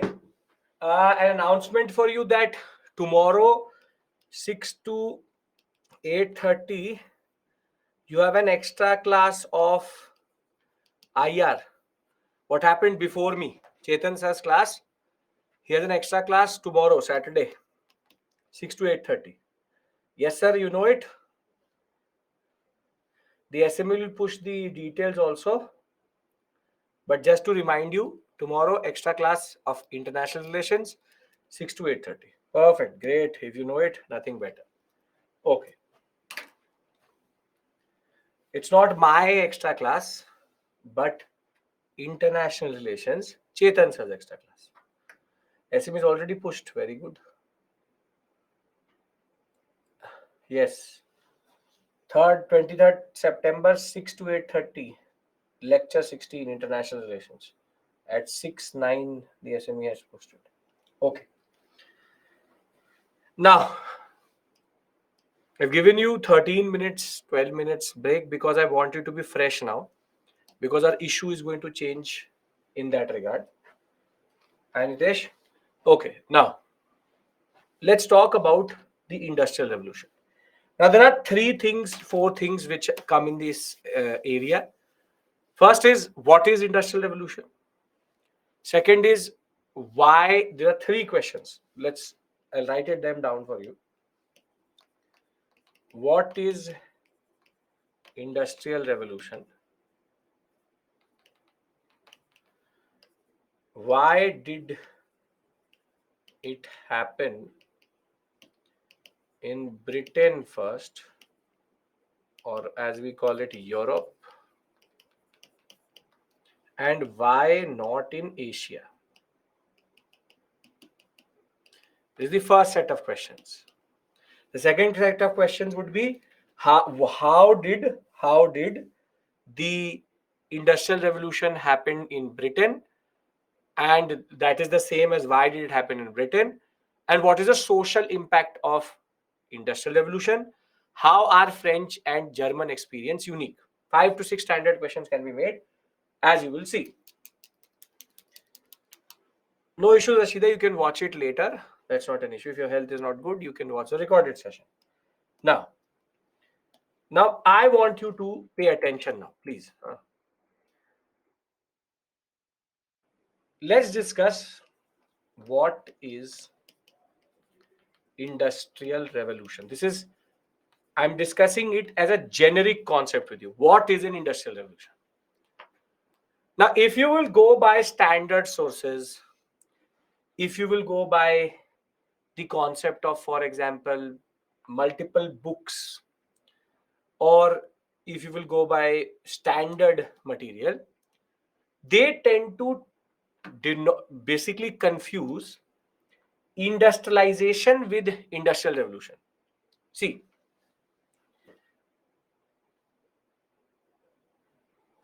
there are three sectors in the economy: primary, secondary, and tertiary. Very good. Now, when we are discussing this 1700 period, there is no tertiary economy. There is no tertiary economy. There are only two sectors: primary and secondary. And primary sector, for the students who just need a basic refreshment, is agriculture and raw materials, which is the producing sector. And secondary sector is nothing but manufacturing and what we call as industries sector. So, for the purpose of our discussion, tertiary is not a defined sector of the economy.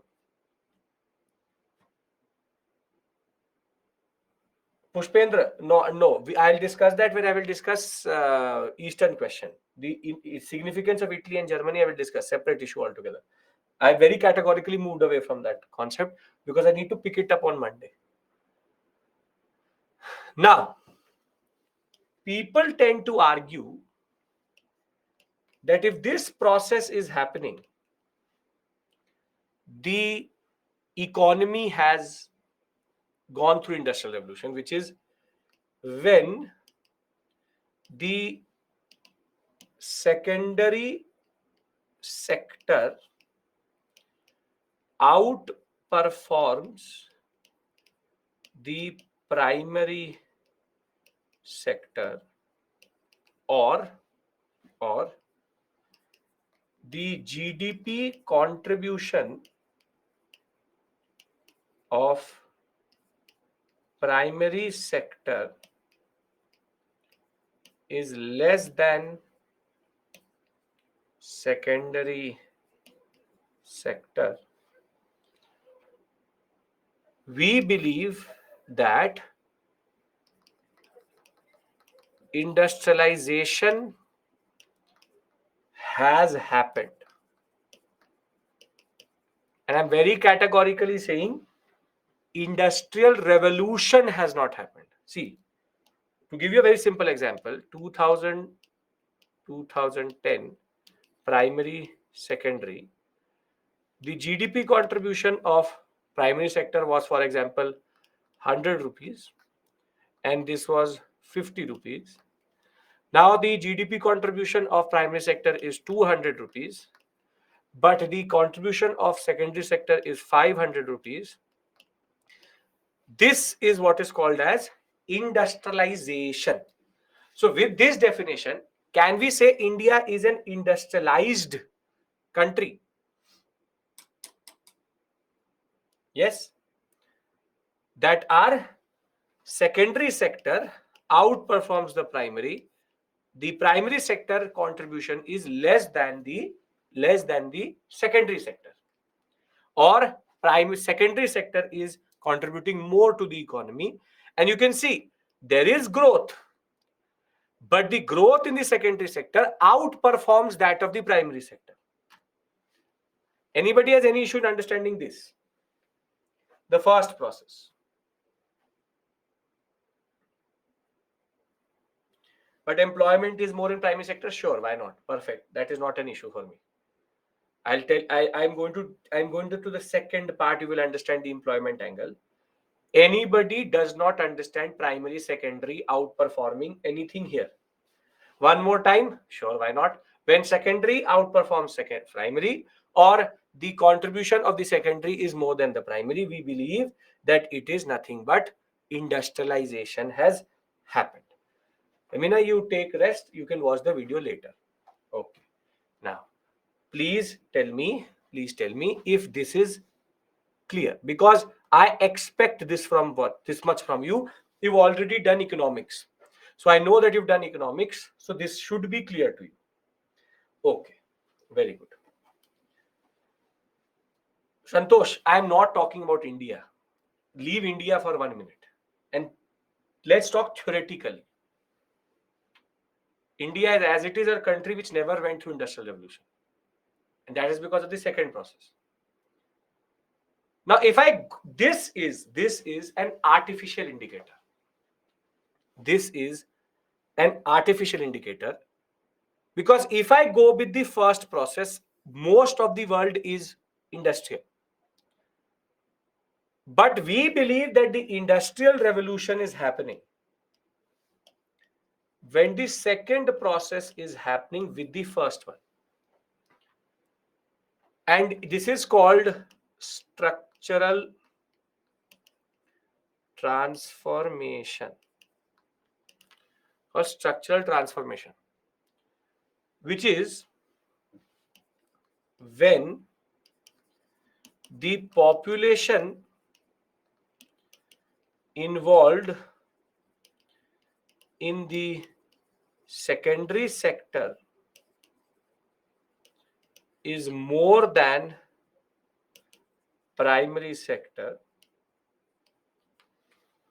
or the more technical way of saying it is, when there is relative movement or migration of labor out of primary sector into secondary sector, we believe that first plus second process equals to industrial revolution. Now, a very good question, a very simple example of this would be primary, secondary 2000, 2010. 1 lakh people were involved here, 1 lakh labor was here, and 50,000 labor was here. And now there is 20,000 labor here, and 80,000 moves to the secondary sector. So it has 1.3 lakh labor.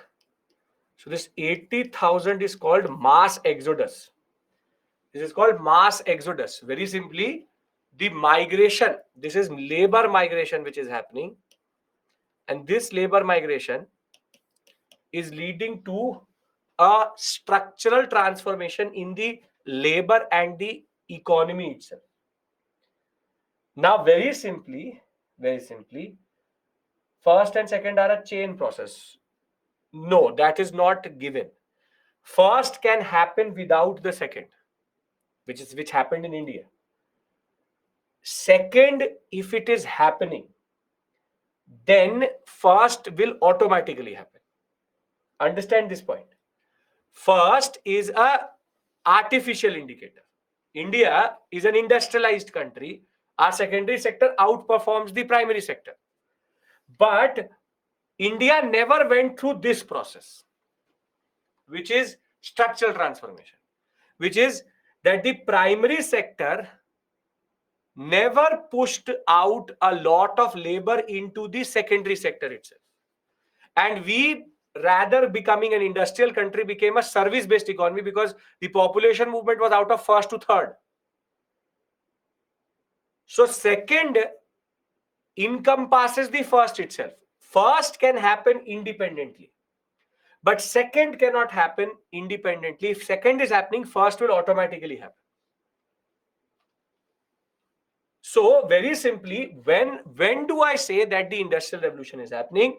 The industrial revolution happens when the primary sector is outperformed by the secondary sector, and there is a relative movement of population out of the primary sector into the secondary sector. The word which I said, a sentence which I said, did it make sense?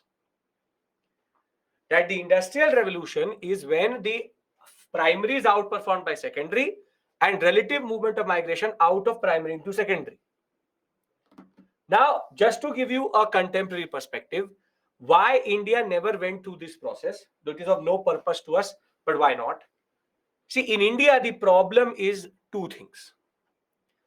We have what we call as a seasonal male circular migration. And this is the only reason why structural transformation never happened in India, which is that primary, secondary,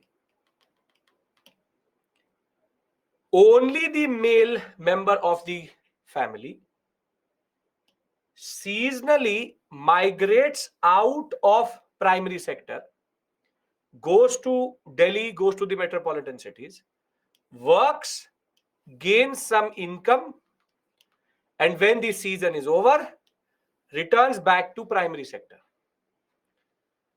This is called seasonal male circular migration, cyclical, which is that they do not remain in any one sector and their families remain in the primary sector itself. This is the reason why in India we never got the industrial revolution. India is an industrial country, but industrial revolution never happened in India. So there is two sources of income, and that is the reason why we don't call industrial revolution in India as a structural process. So the person leaves, goes to Delhi, works as whatever he wants to work. There's, for example, a seasonal spike in a certain commodity. They will make that, they will work in those industries, and then we will go back to the rural sector. So this is in India what we call as rural to urban migration. That is a perpetual migration. Perpetual migration. This is of no purpose to you, but why not? You should know about it. Now, you understand what is industrial revolution. Now, can I tell you why did the industrial revolution happen first in Britain?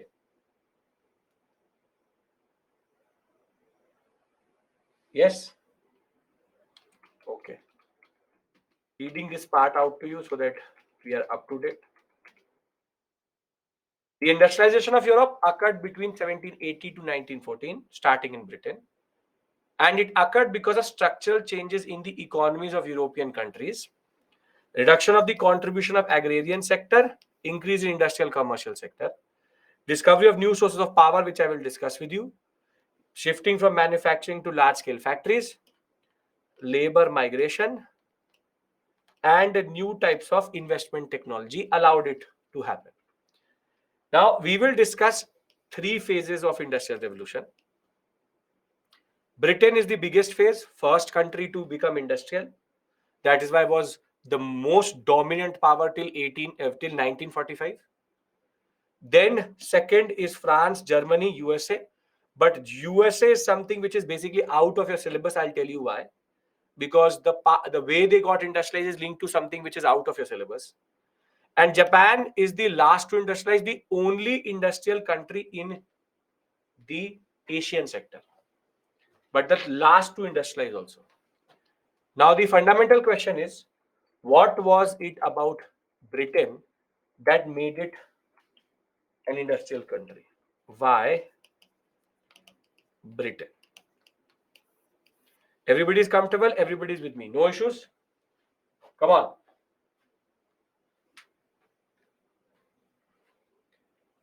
Okay.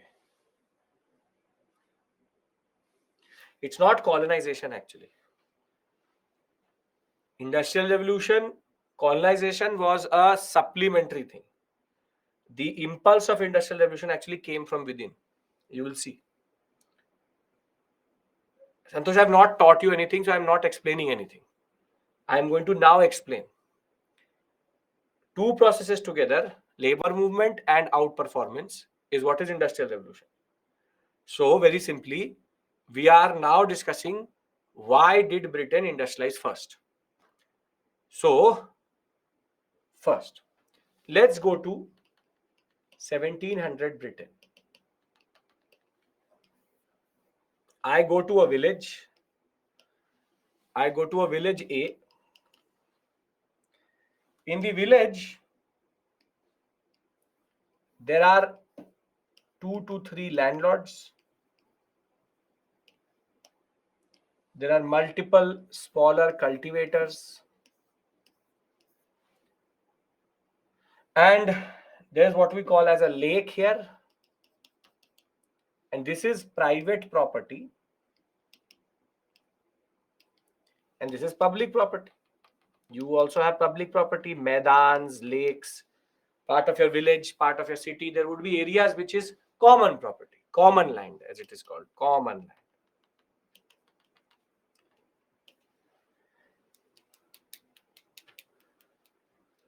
Now, if you live in this village A, you have two basic employment avenues.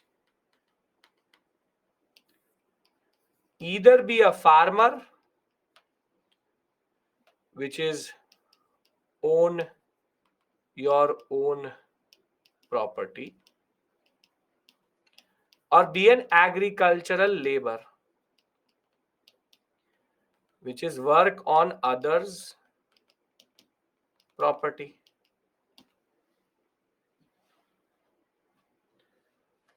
Now in 1700, this village is in a way self-sufficient, which is that the population is 100 people and the production is 100 kgs. So there is balance. Population and production of wheat, for example, is equal. This is called sustenance agriculture. Very simply, for example, 60 farmers plus the 2 to 3 landlords were able to produce this much. So it is straightforward equilibrium. Anybody has any issue in understanding this scenario? You're a farm, you can either be a farmer or an agricultural labor. The society is in equilibrium, population is 100, we produce 100 kgs. Everybody is at the same point. Balance is there. No pressures from outside. The production is matching the population. Production is matching the population. Sai and Shreya, production matching population. Two occupational avenues, farmer, agriculture, labor, common property and private property. Anybody now you have an issue? Pay attention. There will be no need for recap, but sure, why not? Can I move forward?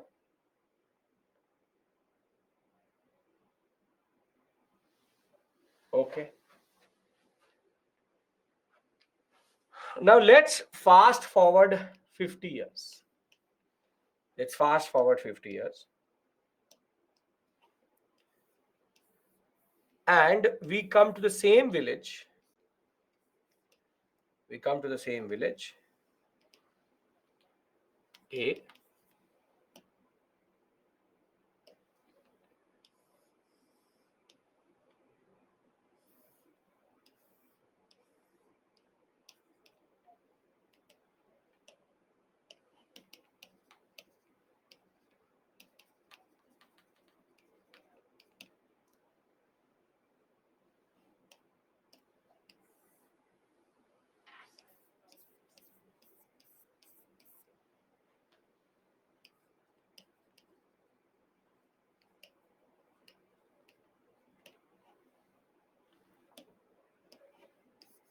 Vivek, stop typing and pay attention. It will not seem complex.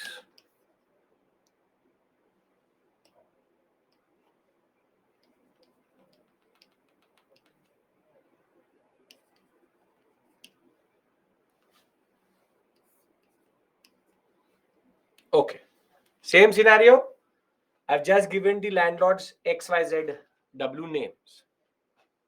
Now the occupations remain the same. Occupations remain the same. Farmer or agri labor.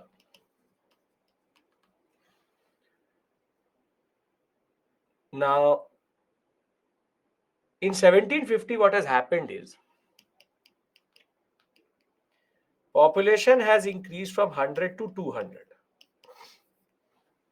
Population has doubled. So now production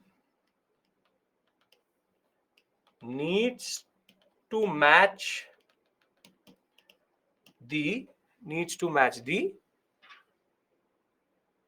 increased population. So they also need to create 200 kgs. So now the demand is for 200 kgs. Again, difficult to understand. Population has become 200. So the demand has also become 200. Okay. Now, there are two ways in which production needs to increase.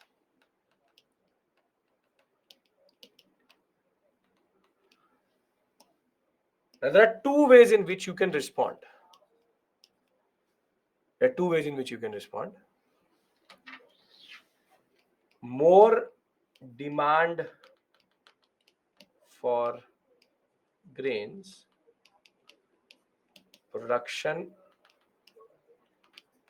needs to match population. There are two options which they have. Can anybody tell me the two options which they have? And don't say import export. 1750s we are talking about. So no modern concept. Land more yield, intensity, more area, increase supply, use of technology to increase production, reduce population. Reduce population is not an option. Technically asking to kill the people. Land and fertility, produce or buy, migration, leave area, productivity. Leaving the area is not also possible. HYVC is very, very optimistic, but sure they will not work. Okay. So there are two, which is the consensus. Increase the land area under cultivation, which also gives employment to people as they can become farmers. And the second would be increase agricultural productivity, which is same area, more yield. Am I right to say that these are the two options which they have? Am I right to say these are the two basic options which they have? Okay. Which is easier, one or two?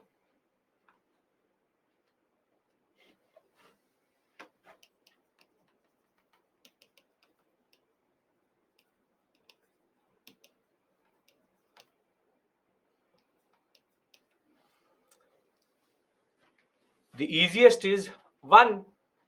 Easiest is one. This is the easier part. This needs innovation.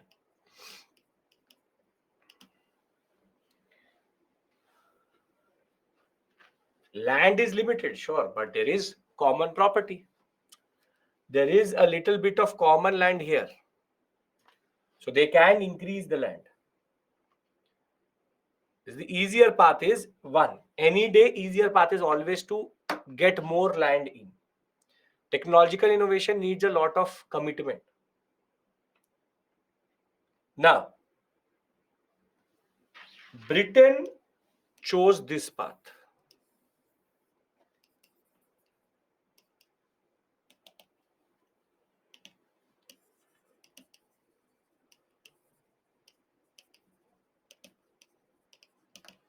And you need to know the reason why not this.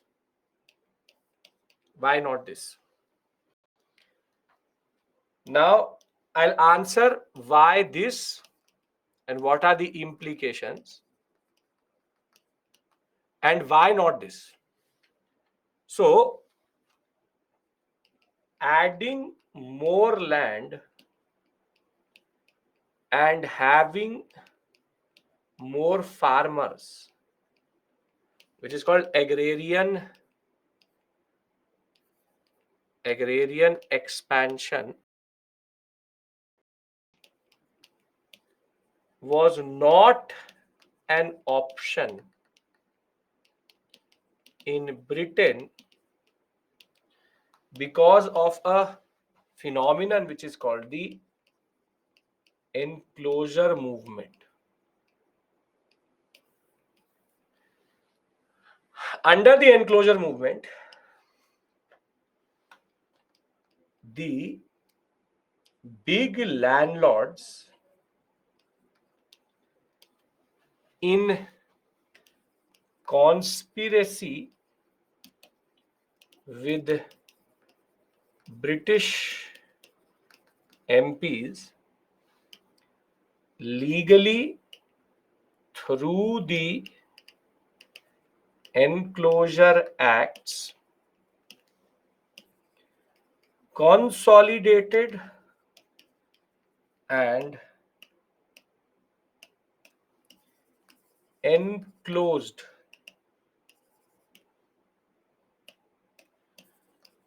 common areas in rural Britain. And therefore, what happened was, being a farmer was not an option.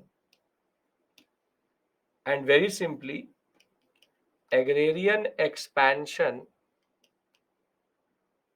not possible. See, we have to find a way to give employment also and increase production also. So what these landlords do is, they expand into common property. This is called enclosure movement. The name itself says enclosure. Now, I don't need to tell you that British parliamentarians and landlords can be in a very intimate relationship.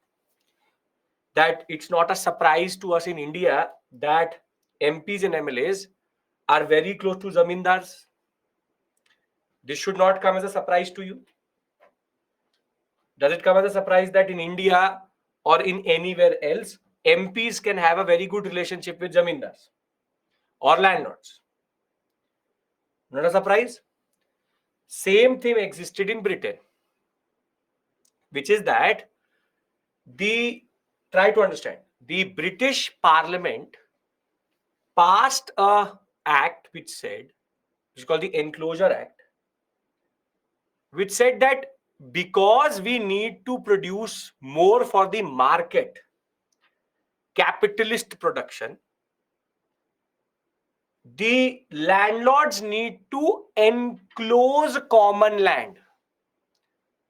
So there is a consolidation of common land by landlords in the name of capitalist agriculture, which is that we need to produce more wool, so my sheep need more area to graze.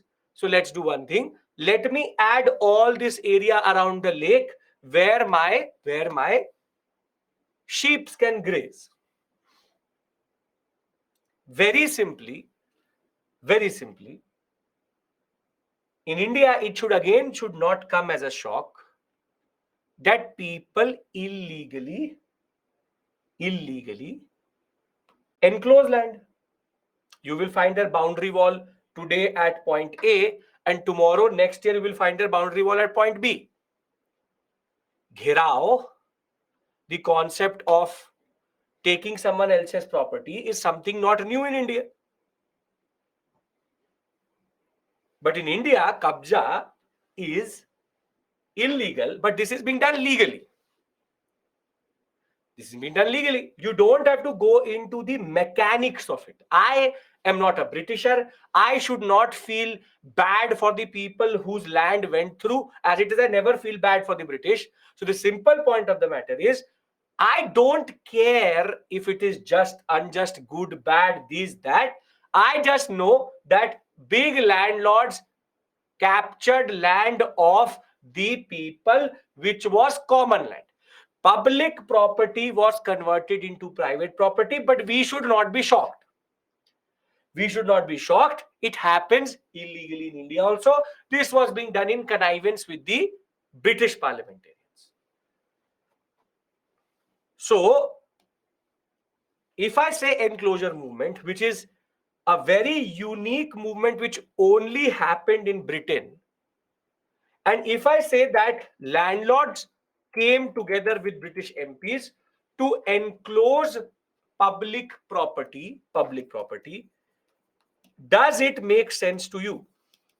How, why, guess, no, peasant rebellion, this, that doesn't make or has nothing to do with me.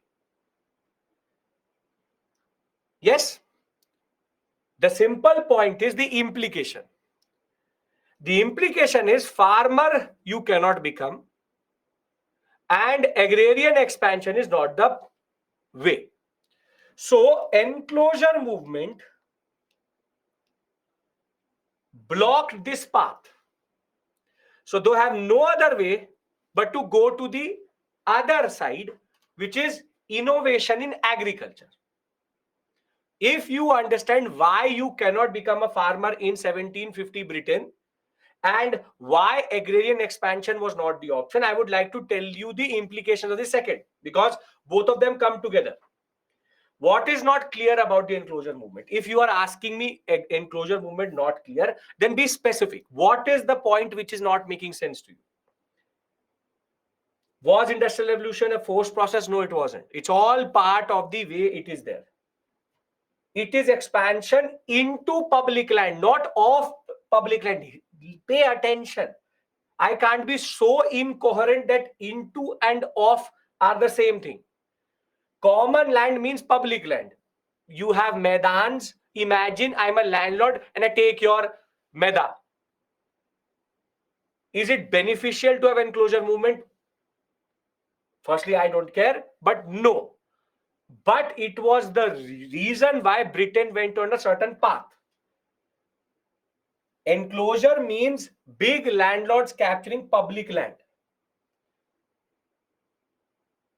After enclosure, productivity will increase? Not necessarily, because he will take a lot of land and will not produce to feed the people. He will produce it for the market. So, Anushika, what is the complication here? It's not difficult. It's now when I'm going into technicality, this is nothing but economics. Then it is also difficult. If it is descriptive, it is also difficult. If it is conceptual, it is also difficult. If it is technical, it is also difficult. And then you tell me, what should I do? A very straightforward thing. I took you to Britain. I told you that this is a village. 100 people are there. 100 people produce 100 kgs. They are all happy, happy family. Hum saath saath hai. Thereafter, what happens is that population increases 200. Now, people who are asking me to repeat, pay attention. 200 has now become the population. So obviously, tell me the people who find this complicated. More people will ask for more food, yes or no? Why can't landlords take small farmers' land? That will literally be illegal. Santosh, don't Indian notion nahi lana hai. We don't have to bring in the Indian notion. Go and destroy the farmer itself. That we are not going to do. Now, more people ask for more food, so more production is needed. Where is the complexity here? If this much is clear to everyone, I would like to move forward. More people, more food, more production. Yes? Yes. Okay.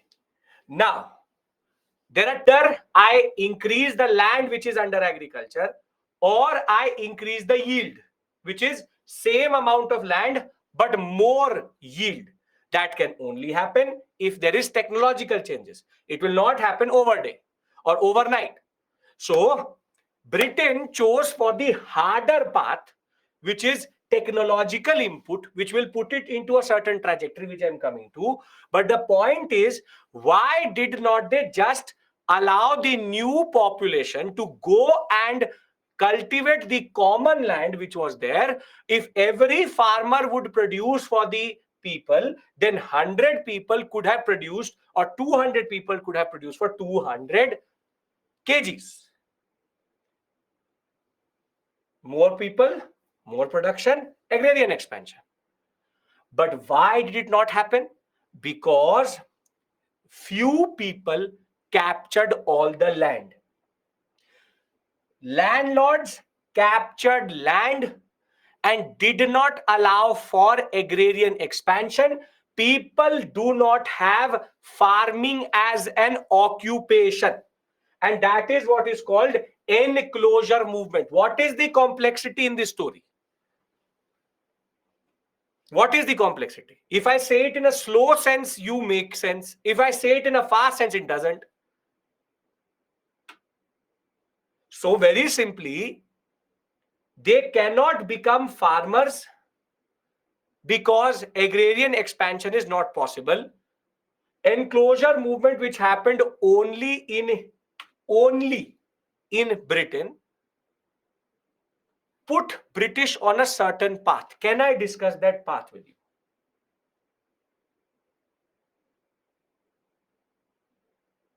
The video is getting stuck is not my problem.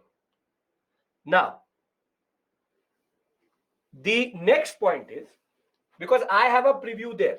As soon as the video gets stuck, I know. And I repeat, don't do that. If there's a technical issue and you don't understand, don't project it as it's not making sense. That pushes me into a different direction. Now, the path which the British choose is what? Is agrarian, or rather we'll say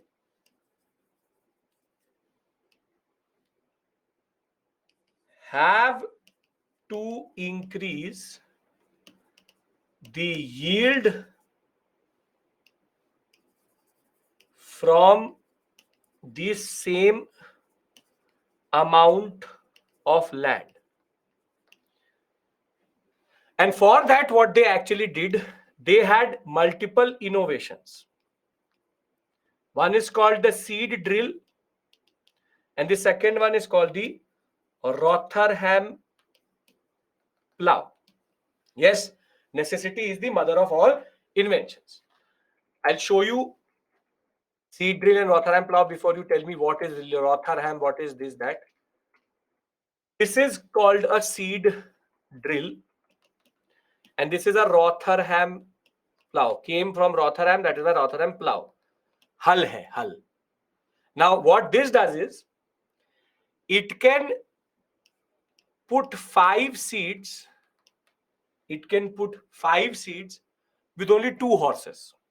So what it can do is that it can put in 3 rows of seeds with less labor. And Rotherham plow also can reduce the job from 3 labor to 1 man and 2 horses. I don't care what is the impact of these two, but the overall impact of innovations is agricultural productivity goes up, but that is at the cost of labor productivity.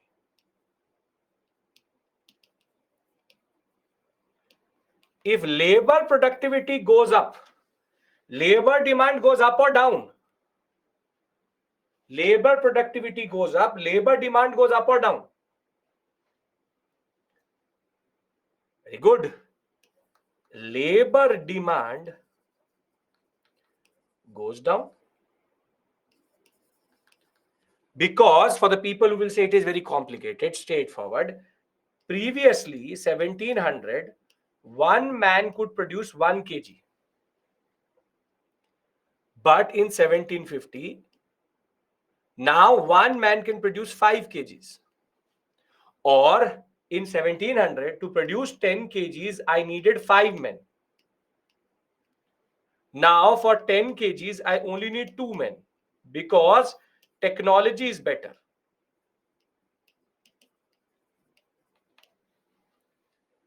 How agriculture production high but same land? That is what I'm trying to tell you. If it took me 5 days to do the time, work CSAT, if it took me 5 days to do the time with 2 labor, now I'm doing that in 3 days with 1 labor. This is called labor productivity. There's an inverse relationship between labor productivity and labor demand, which is that labor demand always goes down or remains stagnant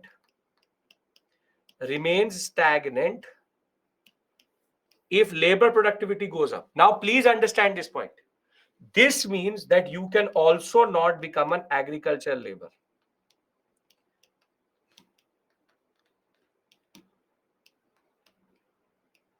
So if I bring both these stories together, population increases, more demand for food, farmers cannot increase because of enclosure movement and what we call as no agrarian expansion. So they go on the path of increased labor productivity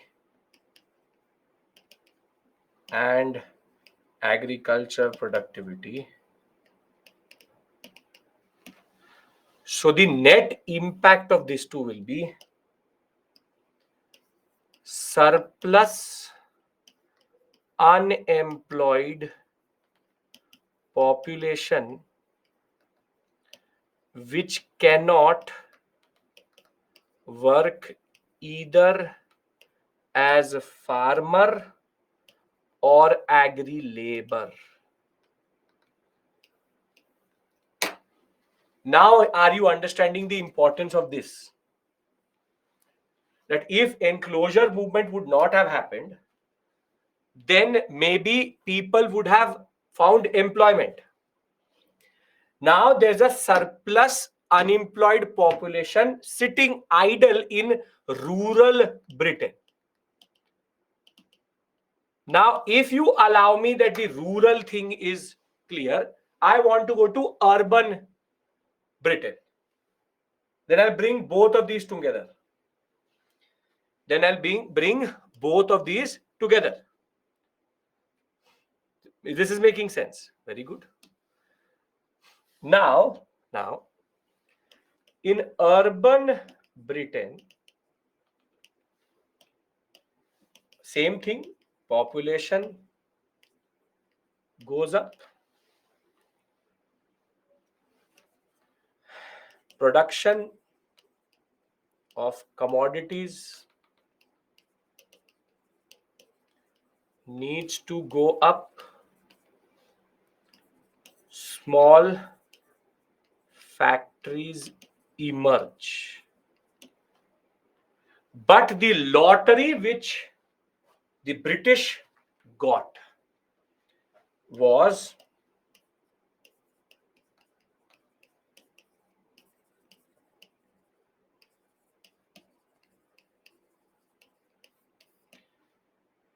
access to colonial markets, India and Africa. Demand shoots up, big industries emerge. But what do industries need to work? What do industries need to work? What is the basic unit of production? Not raw material. Labor is needed. Workers. And where will they come from? Rural to urban British migration to meet the workers' demand in industries. And therefore, industrial revolution begins. Now you understand why I told you the two processes. Now can I say that yes, industrial revolution happened in Britain?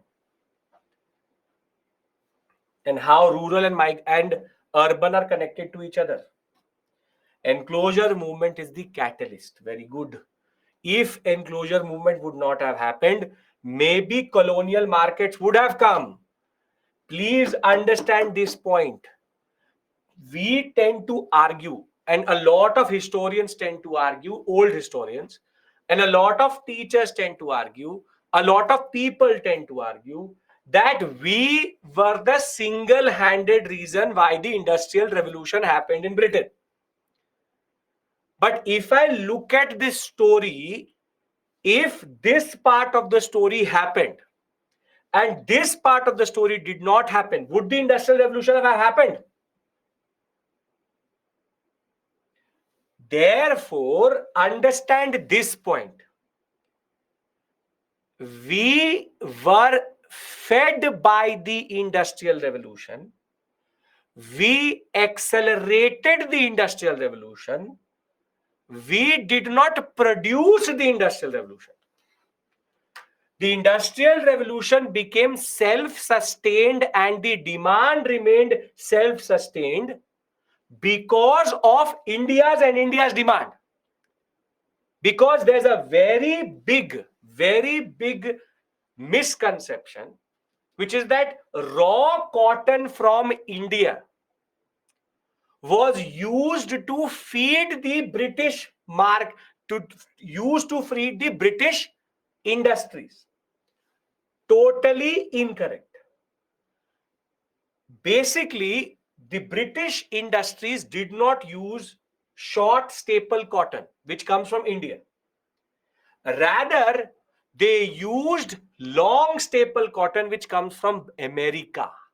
And in America, the South slavery was existing, was sustained because Britain wanted a lot of cotton. The British, what they used to do was that they used to take Indian cotton, but they did not use it. They rather sold it to the French and the Germans. So there is a difference between understand this point. There's a difference between feeding the Industrial Revolution and being fed by the Industrial Revolution. India deindustrialization happened, drain of wealth happened, the process of forced commercialization happened, land revenue systems all were introduced so that the market in India always remained relevant. So colonial markets are important, raw material is secondary. This is a very important point you need to understand.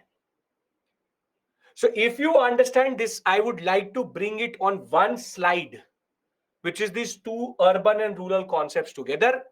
And then we can move on to the question, why not Asia, and then discuss Britain. Make sense?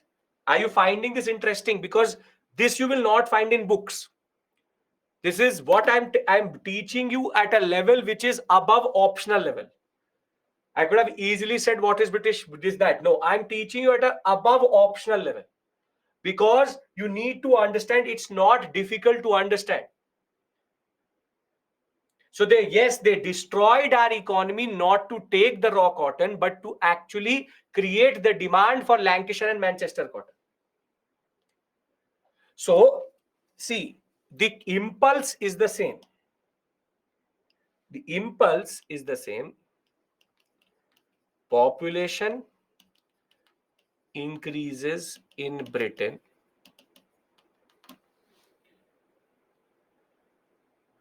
Industrialization, Industrial Revolution survived due to colonial countries. Sure, in a way. Did India help in sustaining Industrial Revolution? Yes. Not by sense of giving raw material, but by sense of being the market for it. Now, rural Britain, urban Britain.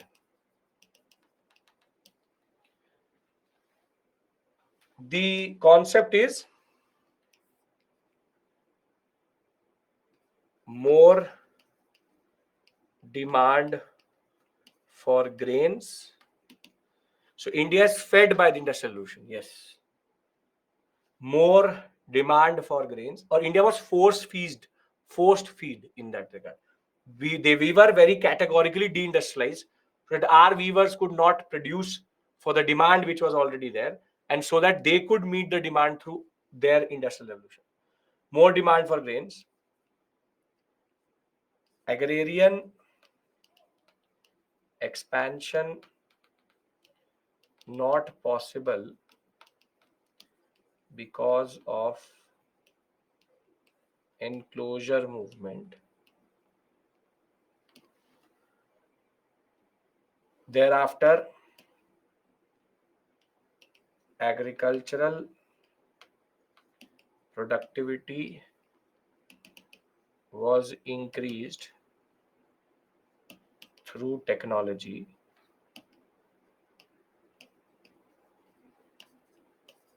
Labor demand remained stagnant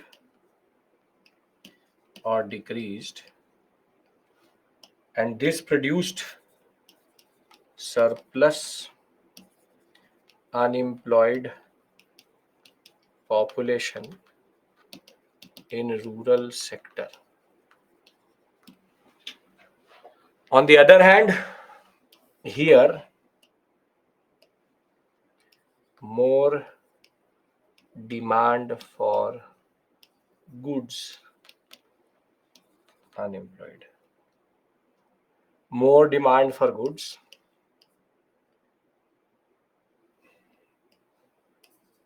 small industries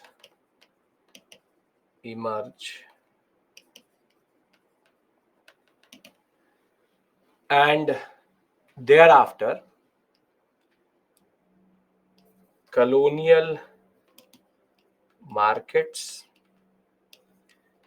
exploitation, favorable location, discovery of steam power, coal as a source of energy, all meant that industries emerged which needed labor. And henceforth comes the connection rural to urban, exodus, industrial revolution. Now the stories come together, make sense? Anybody has any issue in understanding why Britain? I've written it in the PPT also, don't worry. I will discuss it with you. Needed labor. Anybody has any issue in this story?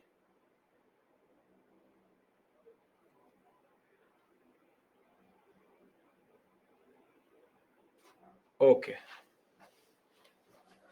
No.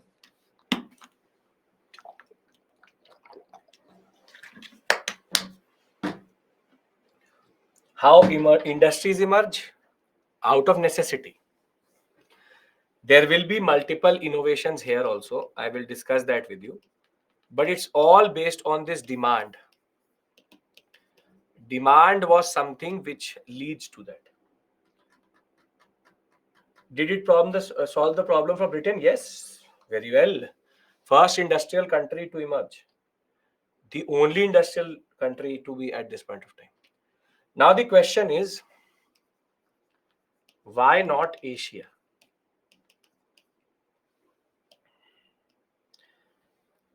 This is what we have to remember, yes.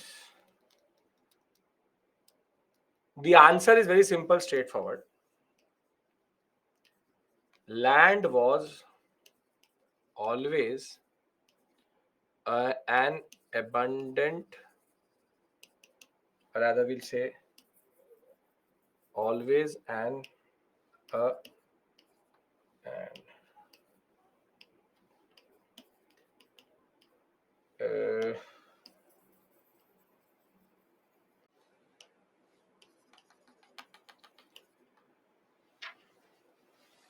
was always available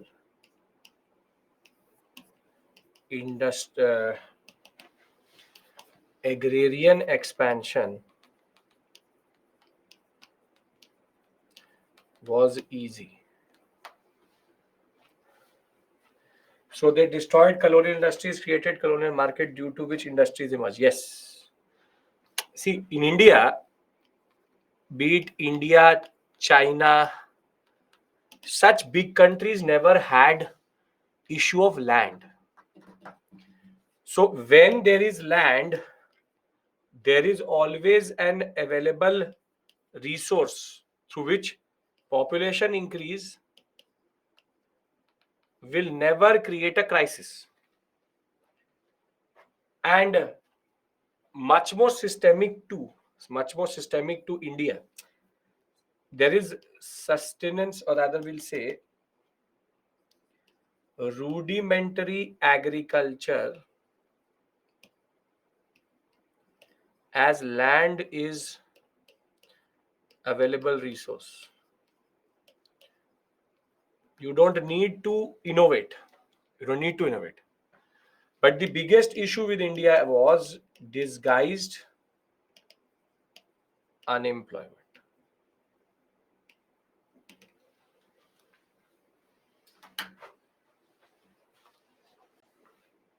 Yes, sometimes not having an option can also be a very good thing.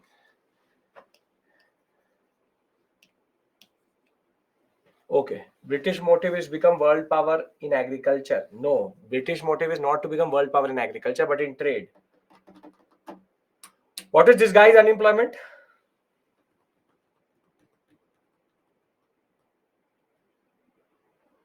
What is disguised unemployment? That is also true, Kanisha, but that would not again explain. No added income, productivity zero, unnecessary. Yes, unnecessary labor. See, in India, you would have seen for sure, they would be constructing a road. So they will keep one person to hold the flag, who will just hold the flag, not wave the flag, hold the flag. Then there will be 3 people to just make sure that he's holding the flag. And then there will be 10 labor where there is a need for 5 labor. This is called disguised unemployment, which is that you have too much labor. For 5 labor, we have 100 labor there. This is the example of this would be family labor. The need is only for 2-3 labor, but the whole family, 10 people are doing it. This means that there will never be an issue of unemployment when it comes to family labor. See, enclosure movement did not happen, that is obvious. But over and above that, disguised unemployment is a larger, bigger issue which still persists today. We do have unemployment, but it doesn't show overcrowding of labor. Yes. So I, in the beginning, asked you 3 questions. What is Industrial Revolution? Why did it happen in Europe? And why not in Asia? Are these 3 questions answered?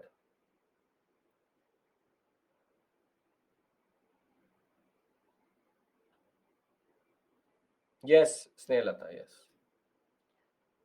Now, let's read this story from the PPT. Question is, why Britain? So when we talk about the general causes of the Industrial Revolution, in the mid-18th century, all European economies were mostly agrarian, but thereafter something changed. Europe saw population increase. In Britain, it could be as high as 50 to 60% increase. Why not Asia? Because labor is there. Labor is used, disguised unemployment, too much labor.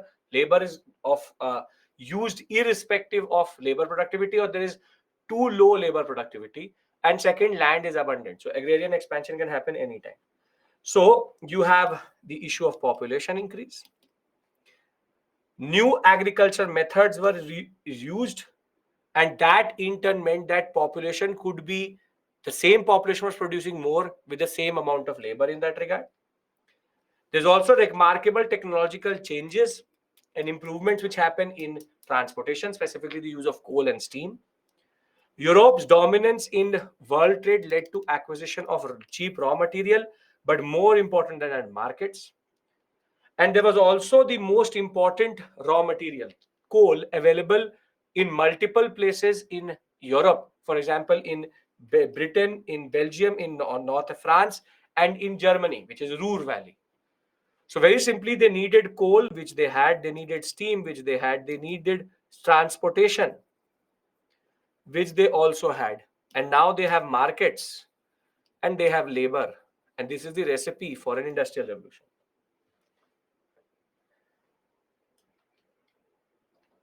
At this point, we cannot think of anything without manpower in Asia, because we don't have technologies. See, that is not true though. Cheap labor availability is easy to involve. See, India, it's not that it is a given that India could not innovate. See, we are the same country which pioneered most of the technologies in the world. It's not even that we did not have the resources or labor was actually a problem. The point is that there was no necessity.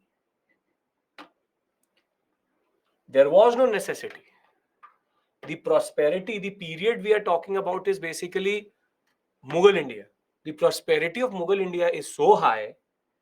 The agriculture in India was so prosperous. There is no necessity. This is why Britain was suffocated by its population. So it had to find a way. And the way it found was to innovate. And they will innovate in multiple places, not just in agriculture. They will innovate in cotton technology, which I will tell you, that you don't have to learn though.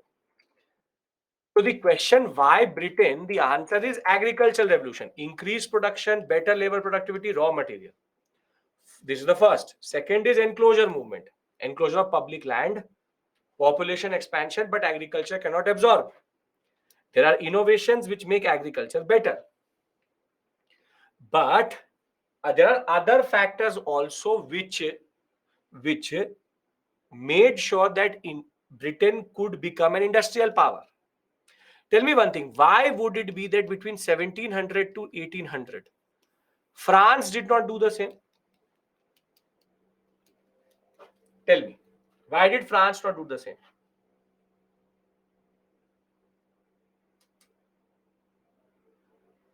They were busy writing constitutions. Political stability is important. Political stability is important. We did not have only. So Britain has availability of coal and iron. It's an island nation, so it has a long coastline. Most of its rivers are navigable, which means that they can basically go inside through rivers, and river transportation very good. Colonial markets obviously play a very important role. Colonies was the backbone of the industrial revolution. And banking system and commercial sector was also very developed. Some people tend to discount the fact that constitutional monarchy since 1700 itself in Britain allowed for political stability. Further, it's a Protestant country. It's called an Anglican nation. Anglican nation means that it's a Protestant country. Henry VIII, because he wanted to divorce one lady, he actually made the whole country Catholic, Protestant. Catholic Church does not allow for divorce. So he said, you won't give me divorce, so I, the political leader of Britain, I also become the religious leader. And now we are Protestant. And the daughter born to that wife, Mary, later killed Henry VIII. That is why she's called Bloody Mary. So that's a separate story altogether. But Britain was an Anglican nation, Protestant nation. So it was open to change, open to cultures also. So growth in domestic market will be the first impulse. But with international markets coming into their way, it was very, very easy to go forward. Now the next question is, now I've answered why Britain, why not Asia, what is Industrial Revolution. Now can I tell you the very short history of what was their course of Industrial Revolution?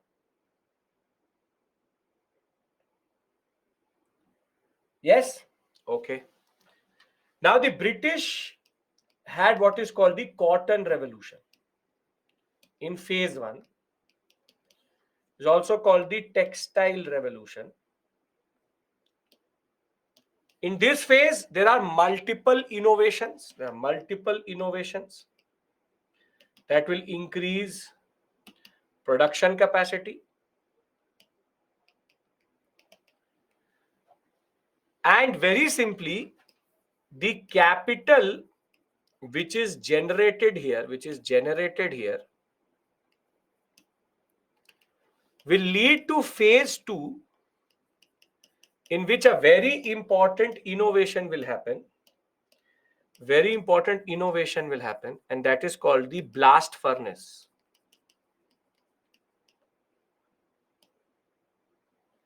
The blast furnace. What is a blast furnace used for?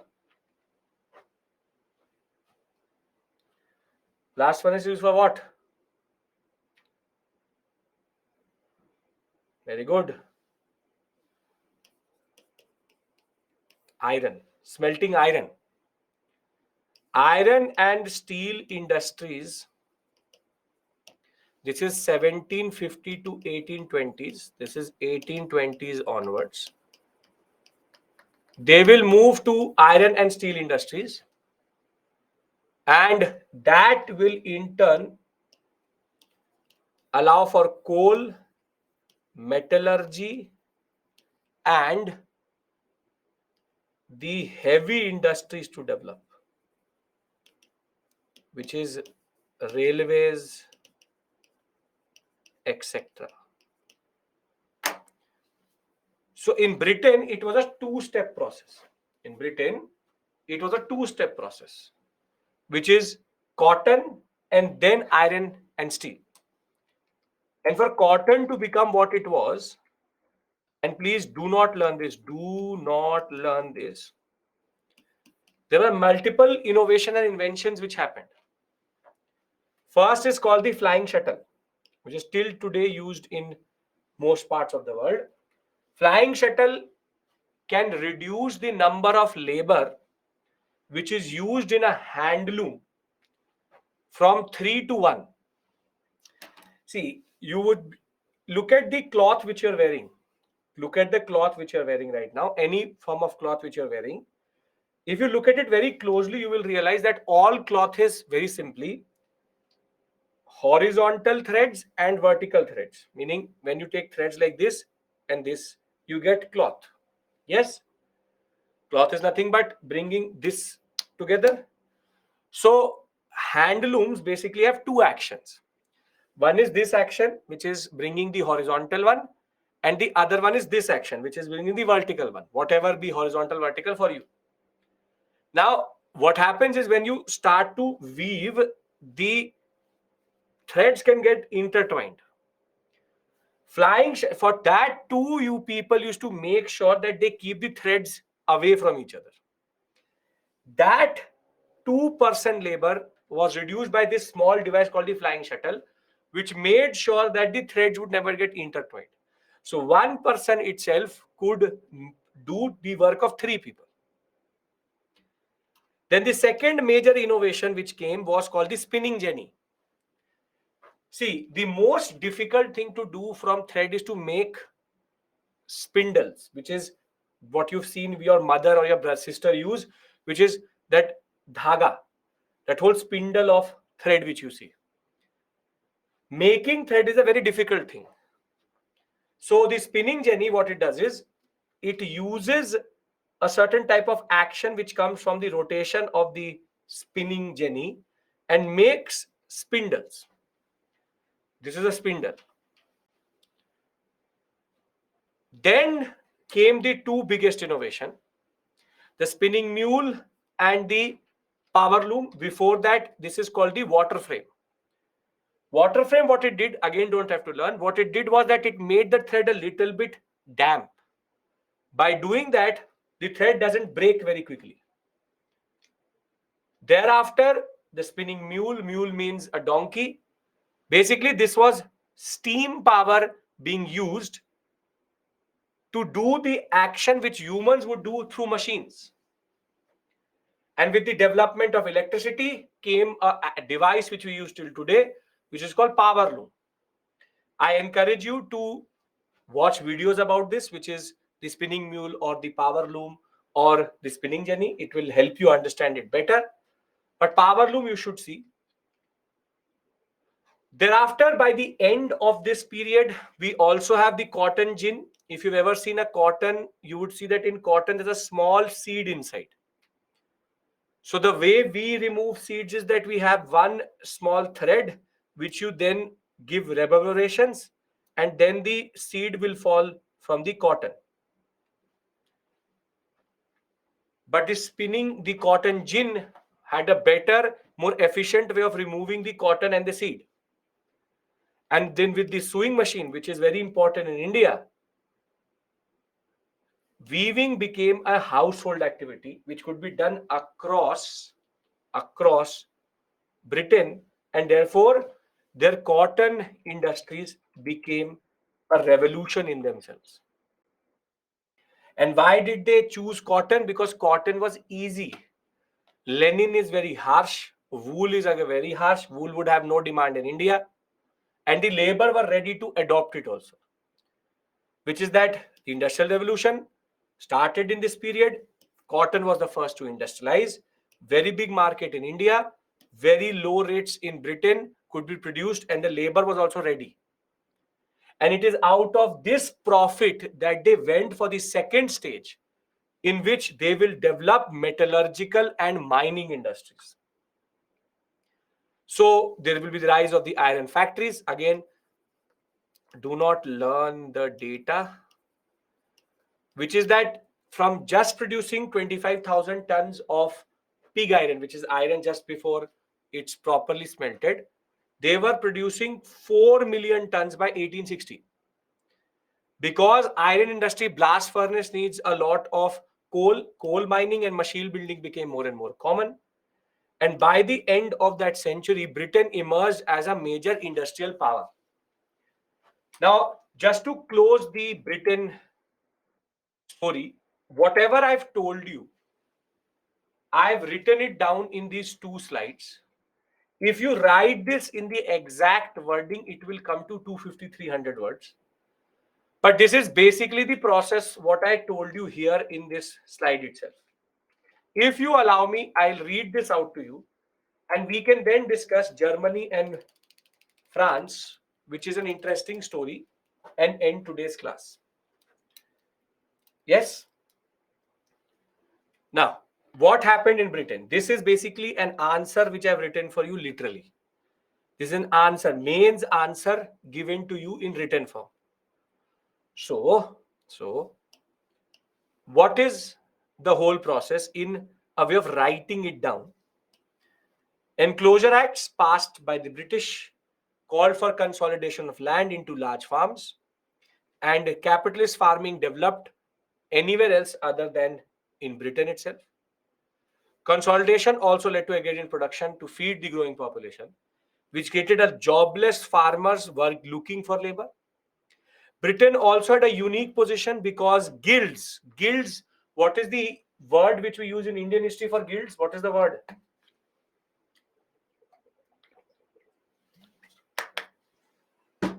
Very good. Shrenis. Guilds are nothing but merchant associations. And very interesting thing in Britain was that guilds had been abolished in 18th century.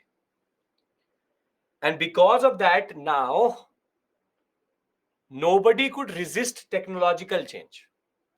So a very unique thing which happened in Britain was that they did not have merchant associations or farmers associations or artisanal associations. So resisting change was not there itself. Added to the fact that Britain was emerging as an intercontinental trade giant, colonial markets and colonial raw material was coming to it. British government also passed favorable laws from the Enclosure Act to banking to banning workers' union. They made sure that the environment was conducive, and with a good coastline, navigable rivers, rich mineral deposits, and iron and coal deposits, Britain was the first to become the industrial power of the world. Then, can I talk about France and Germany? Two short stories, and we can then end today's class. Okay, perfecto. Now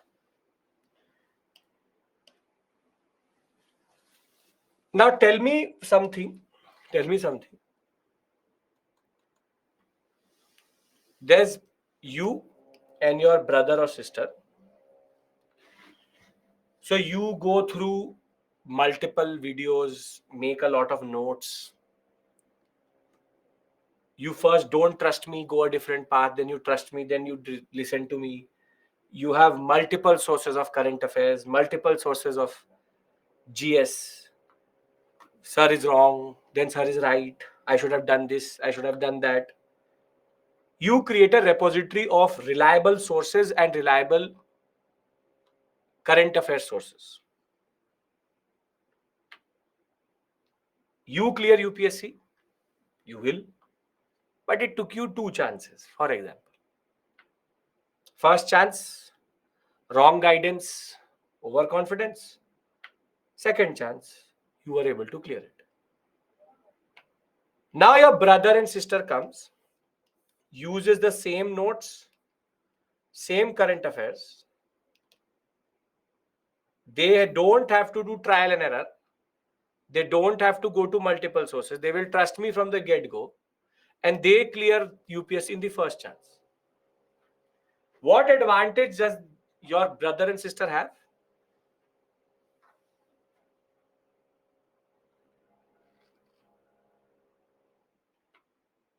It's called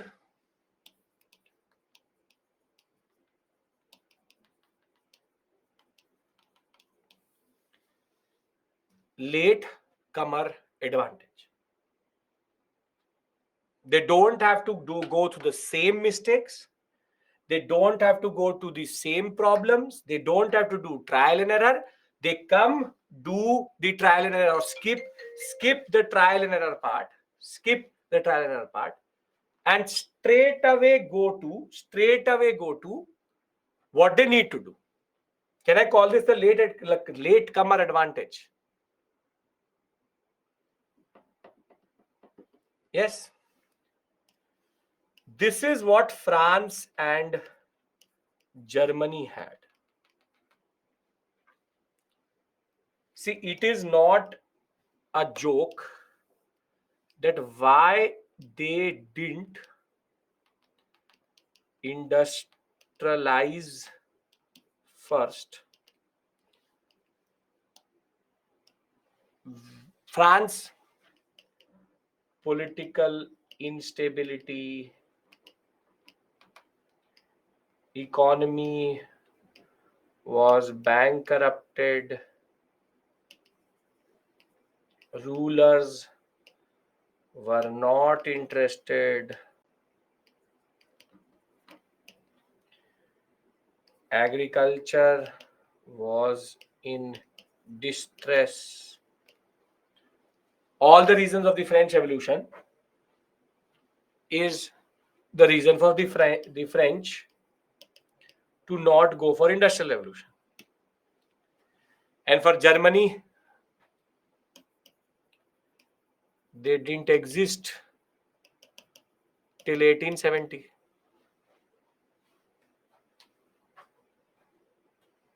I'll tell you, Santosh, what I mean by that. They didn't exist till 1870. Zollverein was not enough.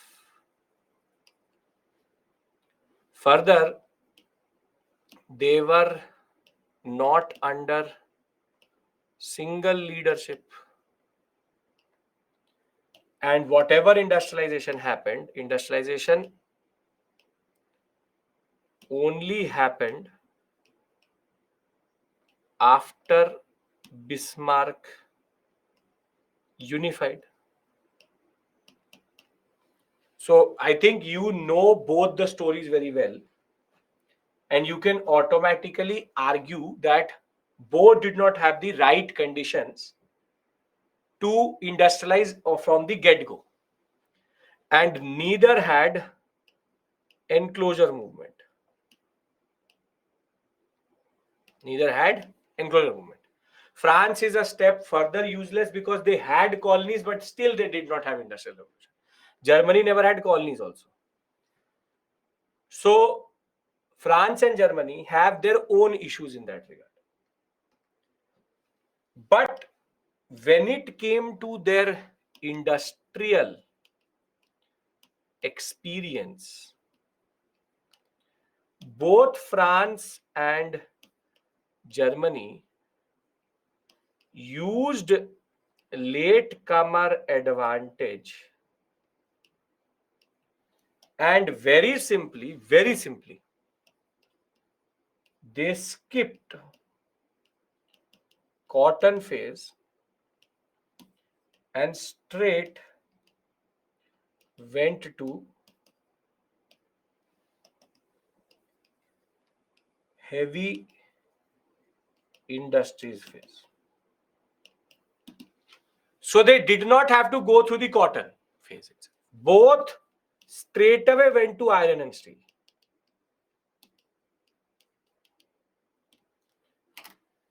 So there is no need for trial and error. There is no need for anything to innovate. And what is common to both is that the French were never going to innovate. So they smuggled the technology,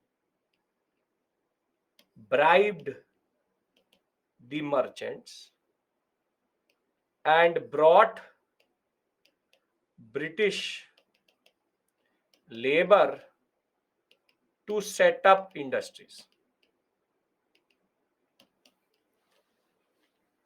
And what is more peculiar about France is that when they do wake up, state sponsored industrial revolution,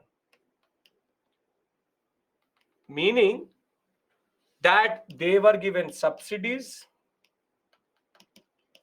all infrastructure was created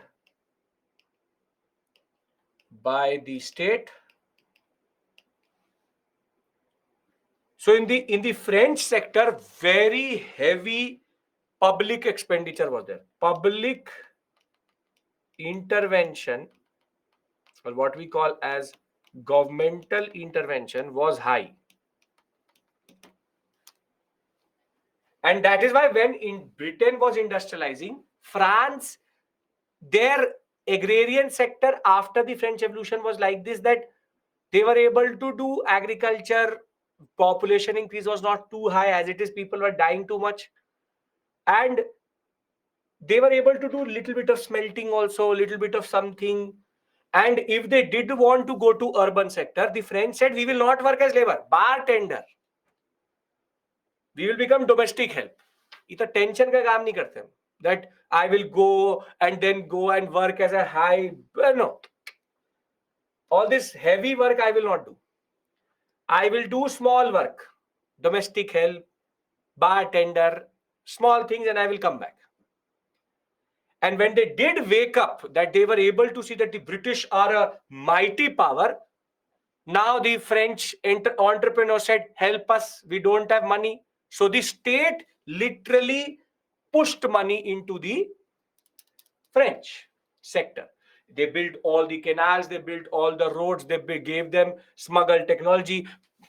Take this, now produce. But the French actually never overtook the English. That is but obvious. But obvious. So how did they manage finance for heavy industries and did not ready market? That is the point, Gagan. It was state sponsored. So if the industry was not producing a lot, they gave subsidies. Subsidies, tax break, everything. France had an artificial process, but they did go through industrial revolution because later labor started to migrate. And that's why this is only happening after 1820s. So the French Revolution and Napoleon's that period of Bourbon restoration, this is happening. So when I talk about France, it has a very unique way. It has a state-sponsored industrial revolution. But Germany is different. Germany also smuggled technology. But what they did was that they improved that technology and concentrated on machine building and one very important sector. One sector. What is that sector for which Germans are known for? Santosh, state sponsor in India is very late, 1950s. That's a separate issue altogether. Very good. Automobile. German cars are what they are known for. Benz, the first company to make a automobile is Benz. Bharat Benz, you would see Mercedes Benz, that Benz. That is the real first company to make a car. And what they did was that their banks and the industries had very good relationship. So you have Deutschland Bank, Dresdner Bank, all. So what the banks used to do, used to take the money from the people and then push it into the what we call as industries. And I told you now that Britain, there was a miscalculation, which Germany got unified was a miscalculation, or that the British will regret unification of Germany. And the reason is because it overtook and became the biggest or largest producer of iron and steel by 1850s. No, not by 1850s, sorry. Not by 1850s, 1890s. 50s does not exist. I mean, the intervention of government of France with India led to defeat by British. Santosh, I'll discuss that. We'll discuss it in the end. You're talking about a totally different thing. Now,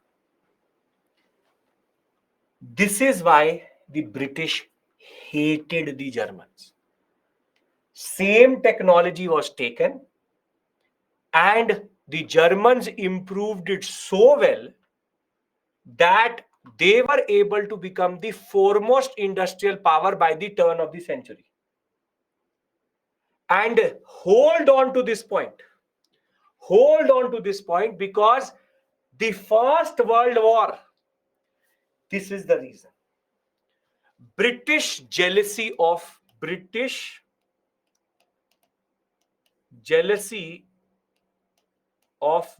Germans.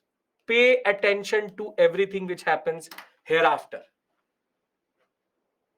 The Germans took the same technology but were able to make better things out of the same technology. So before I end, I'll take you 3 to 4 minutes. I'll read this out of the PPT. And on Monday, when I come back, I want you to hold on to this point for sure, that the British hate the Germans because the Germans, their unification under Bismarck, Bismarckian economic development made the British envious. Right? It made the British envious. So if somebody asks you, what is the concept of latecomer advantage, why Britain industrialized, what is the concept of industrial revolution, why Asia did not industrialize, what is unique about France, which is state intervention. State intervention was there in Germany also, but less than France. Will you be able to write these answers? Hate is because jealousy, state to state, nation to nation jealousy. So just to close this topic, because when I come back on Monday, I want to discuss America, Japan, and then end this topic and talk about Eastern question. France in 1815 The French economy was in shambles after the Napoleonic War. Its rich colonial and Mediterranean trade was disrupted. British blockade had created a lot of problems for them. Phase 1, thus the French development had a unique model which differed from the British model itself. Economic growth was brought about by small-scale agriculture, traditional style labor-intensive manufacturing, all done within the sector, the agrarian sector itself. Slow population growth. Population growth was also not as high as in Britain, where Britain it was doubling. In France, it was 30-40% increase only. An active role was also played by the French state, which very simply were taking everything from Britain and giving it to their entrepreneurs. France, unlike Britain and Germany, did not even have a mass rural exodus. And there, people were happy spinning flax, having agriculture, dependent on agriculture, barkeepers, coal sweepers, servants. They did not want to go into very labor-intensive sectors itself. So what was the way they got industrialized? Is that by 1820, 1870s, their eyes opened and their coal, iron, and steel production started to increase. They brought in entrepreneurs from Britain itself. They bribed the British entrepreneurs. They hired British skilled labor to come and teach their labor how to actually produce. Textile industries was also mechanized later, but the railway sector was very important for them. The canals, everything was built by the state itself. So what do I call the unique features of France? That would be protectionist policies, which is that the French manufacturers were protected by the state quite a lot. So there were tariff barriers, there were quotas, prohibition of foreign imports. Subsidies were also given everywhere, canals, railways, sailing ships, everywhere. And funding was given to basic infrastructure also. And if I go to Germany, Germany, as we know, was not politically unified. Zollverein was not that effective in leading to industrial production. There was also the issue of serfdom and feudalism persisting in certain areas. No tariff production. So the Germans also had to initially smuggle skilled labor technology from Britain. But what they did was that when they did smuggle, they started to now improve that technology and go for heavy industries. And their growth was exponential. And therefore, the nations which started after Britain had what we call as the latecomer advantage, wherein they did not need to go through the trial and error part. Coal, iron, steel, railways became their main focus. Don't have to run the data. The Ruhr Valley, which has a lot of what we call as coal, became the epicenter of German economic development. And very simply, with Alsace and Lorraine coming to them. Now, do you understand why Alsace and Lorraine was so important for Bismarck? Alsace and Lorraine was taken from France for a very specific reason, because it had a lot of coal reserves. And together, this made the Germans the best in the world when it came to iron and steel and automobile. And therefore, the unique feature was very fast industrial growth based on heavy industries itself, and a lot of raw material was available in Germany. Britain and France used to import it. Everything was available in Germany. The state also played an active role, less than France, more than Britain. But the relationship between the state and the banks and the industries, wherein all banks used to take the savings of the people and channel it to the industries itself. And this in turn meant that the banking sector and the industry developed a very close relationship, a hallmark of German engineering and industries. And later, their agrarian sector will also mechanize, and that will in turn lead to a lot of change, but rural mass exodus will not happen the way it happened in Britain. So before I end this class today, I've taken your 5 minutes. Very simply, we have discussed unification of Germany, Italy. First 3 modules are fully done. Unification of Germany, Italy, British, French Revolution, American Revolution. And now we've discussed why Britain, why Europe, why not Asia, what is unique about Britain and France, what is unique about the story, what is latecomer advantage. All makes sense. Yes? These are the standalone topics. The first four are standalone. From Monday onward, we're going to interconnected topics. Eastern question, First World War, Russian revolutions, this one. Okay. I'll give you a mains answer writing question on you will get 5 questions from me. If you know that, you will get 5 questions from me on Saturday that will come to you from the portal itself. So don't worry. Very simply. If this made sense, thank you so much for your patience. I will see you on Monday, same time.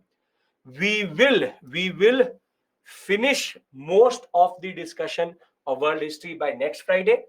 And on next Monday, 3rd October, after Gandhiji's birthday, we will finish world history. But you have been very, very, what we call as patient in this section, first 3. After this, 4th, as you see, is very interesting. Industrial Revolution, 70% is done, 30% is left, which we will discuss on Monday. Yes? Perfect. So thank you, and I will see you on Monday. Thank you. Have a very productive weekend. For the students who are in weekend batch, we start at 10 tomorrow. Industrial Revolution, why Europe and British state of info. Yes, Devansh, yes. Mains question you will get from our system. 5 questions I will send you on Saturday. It will be in your portal. Thank you and good night. Bye-bye.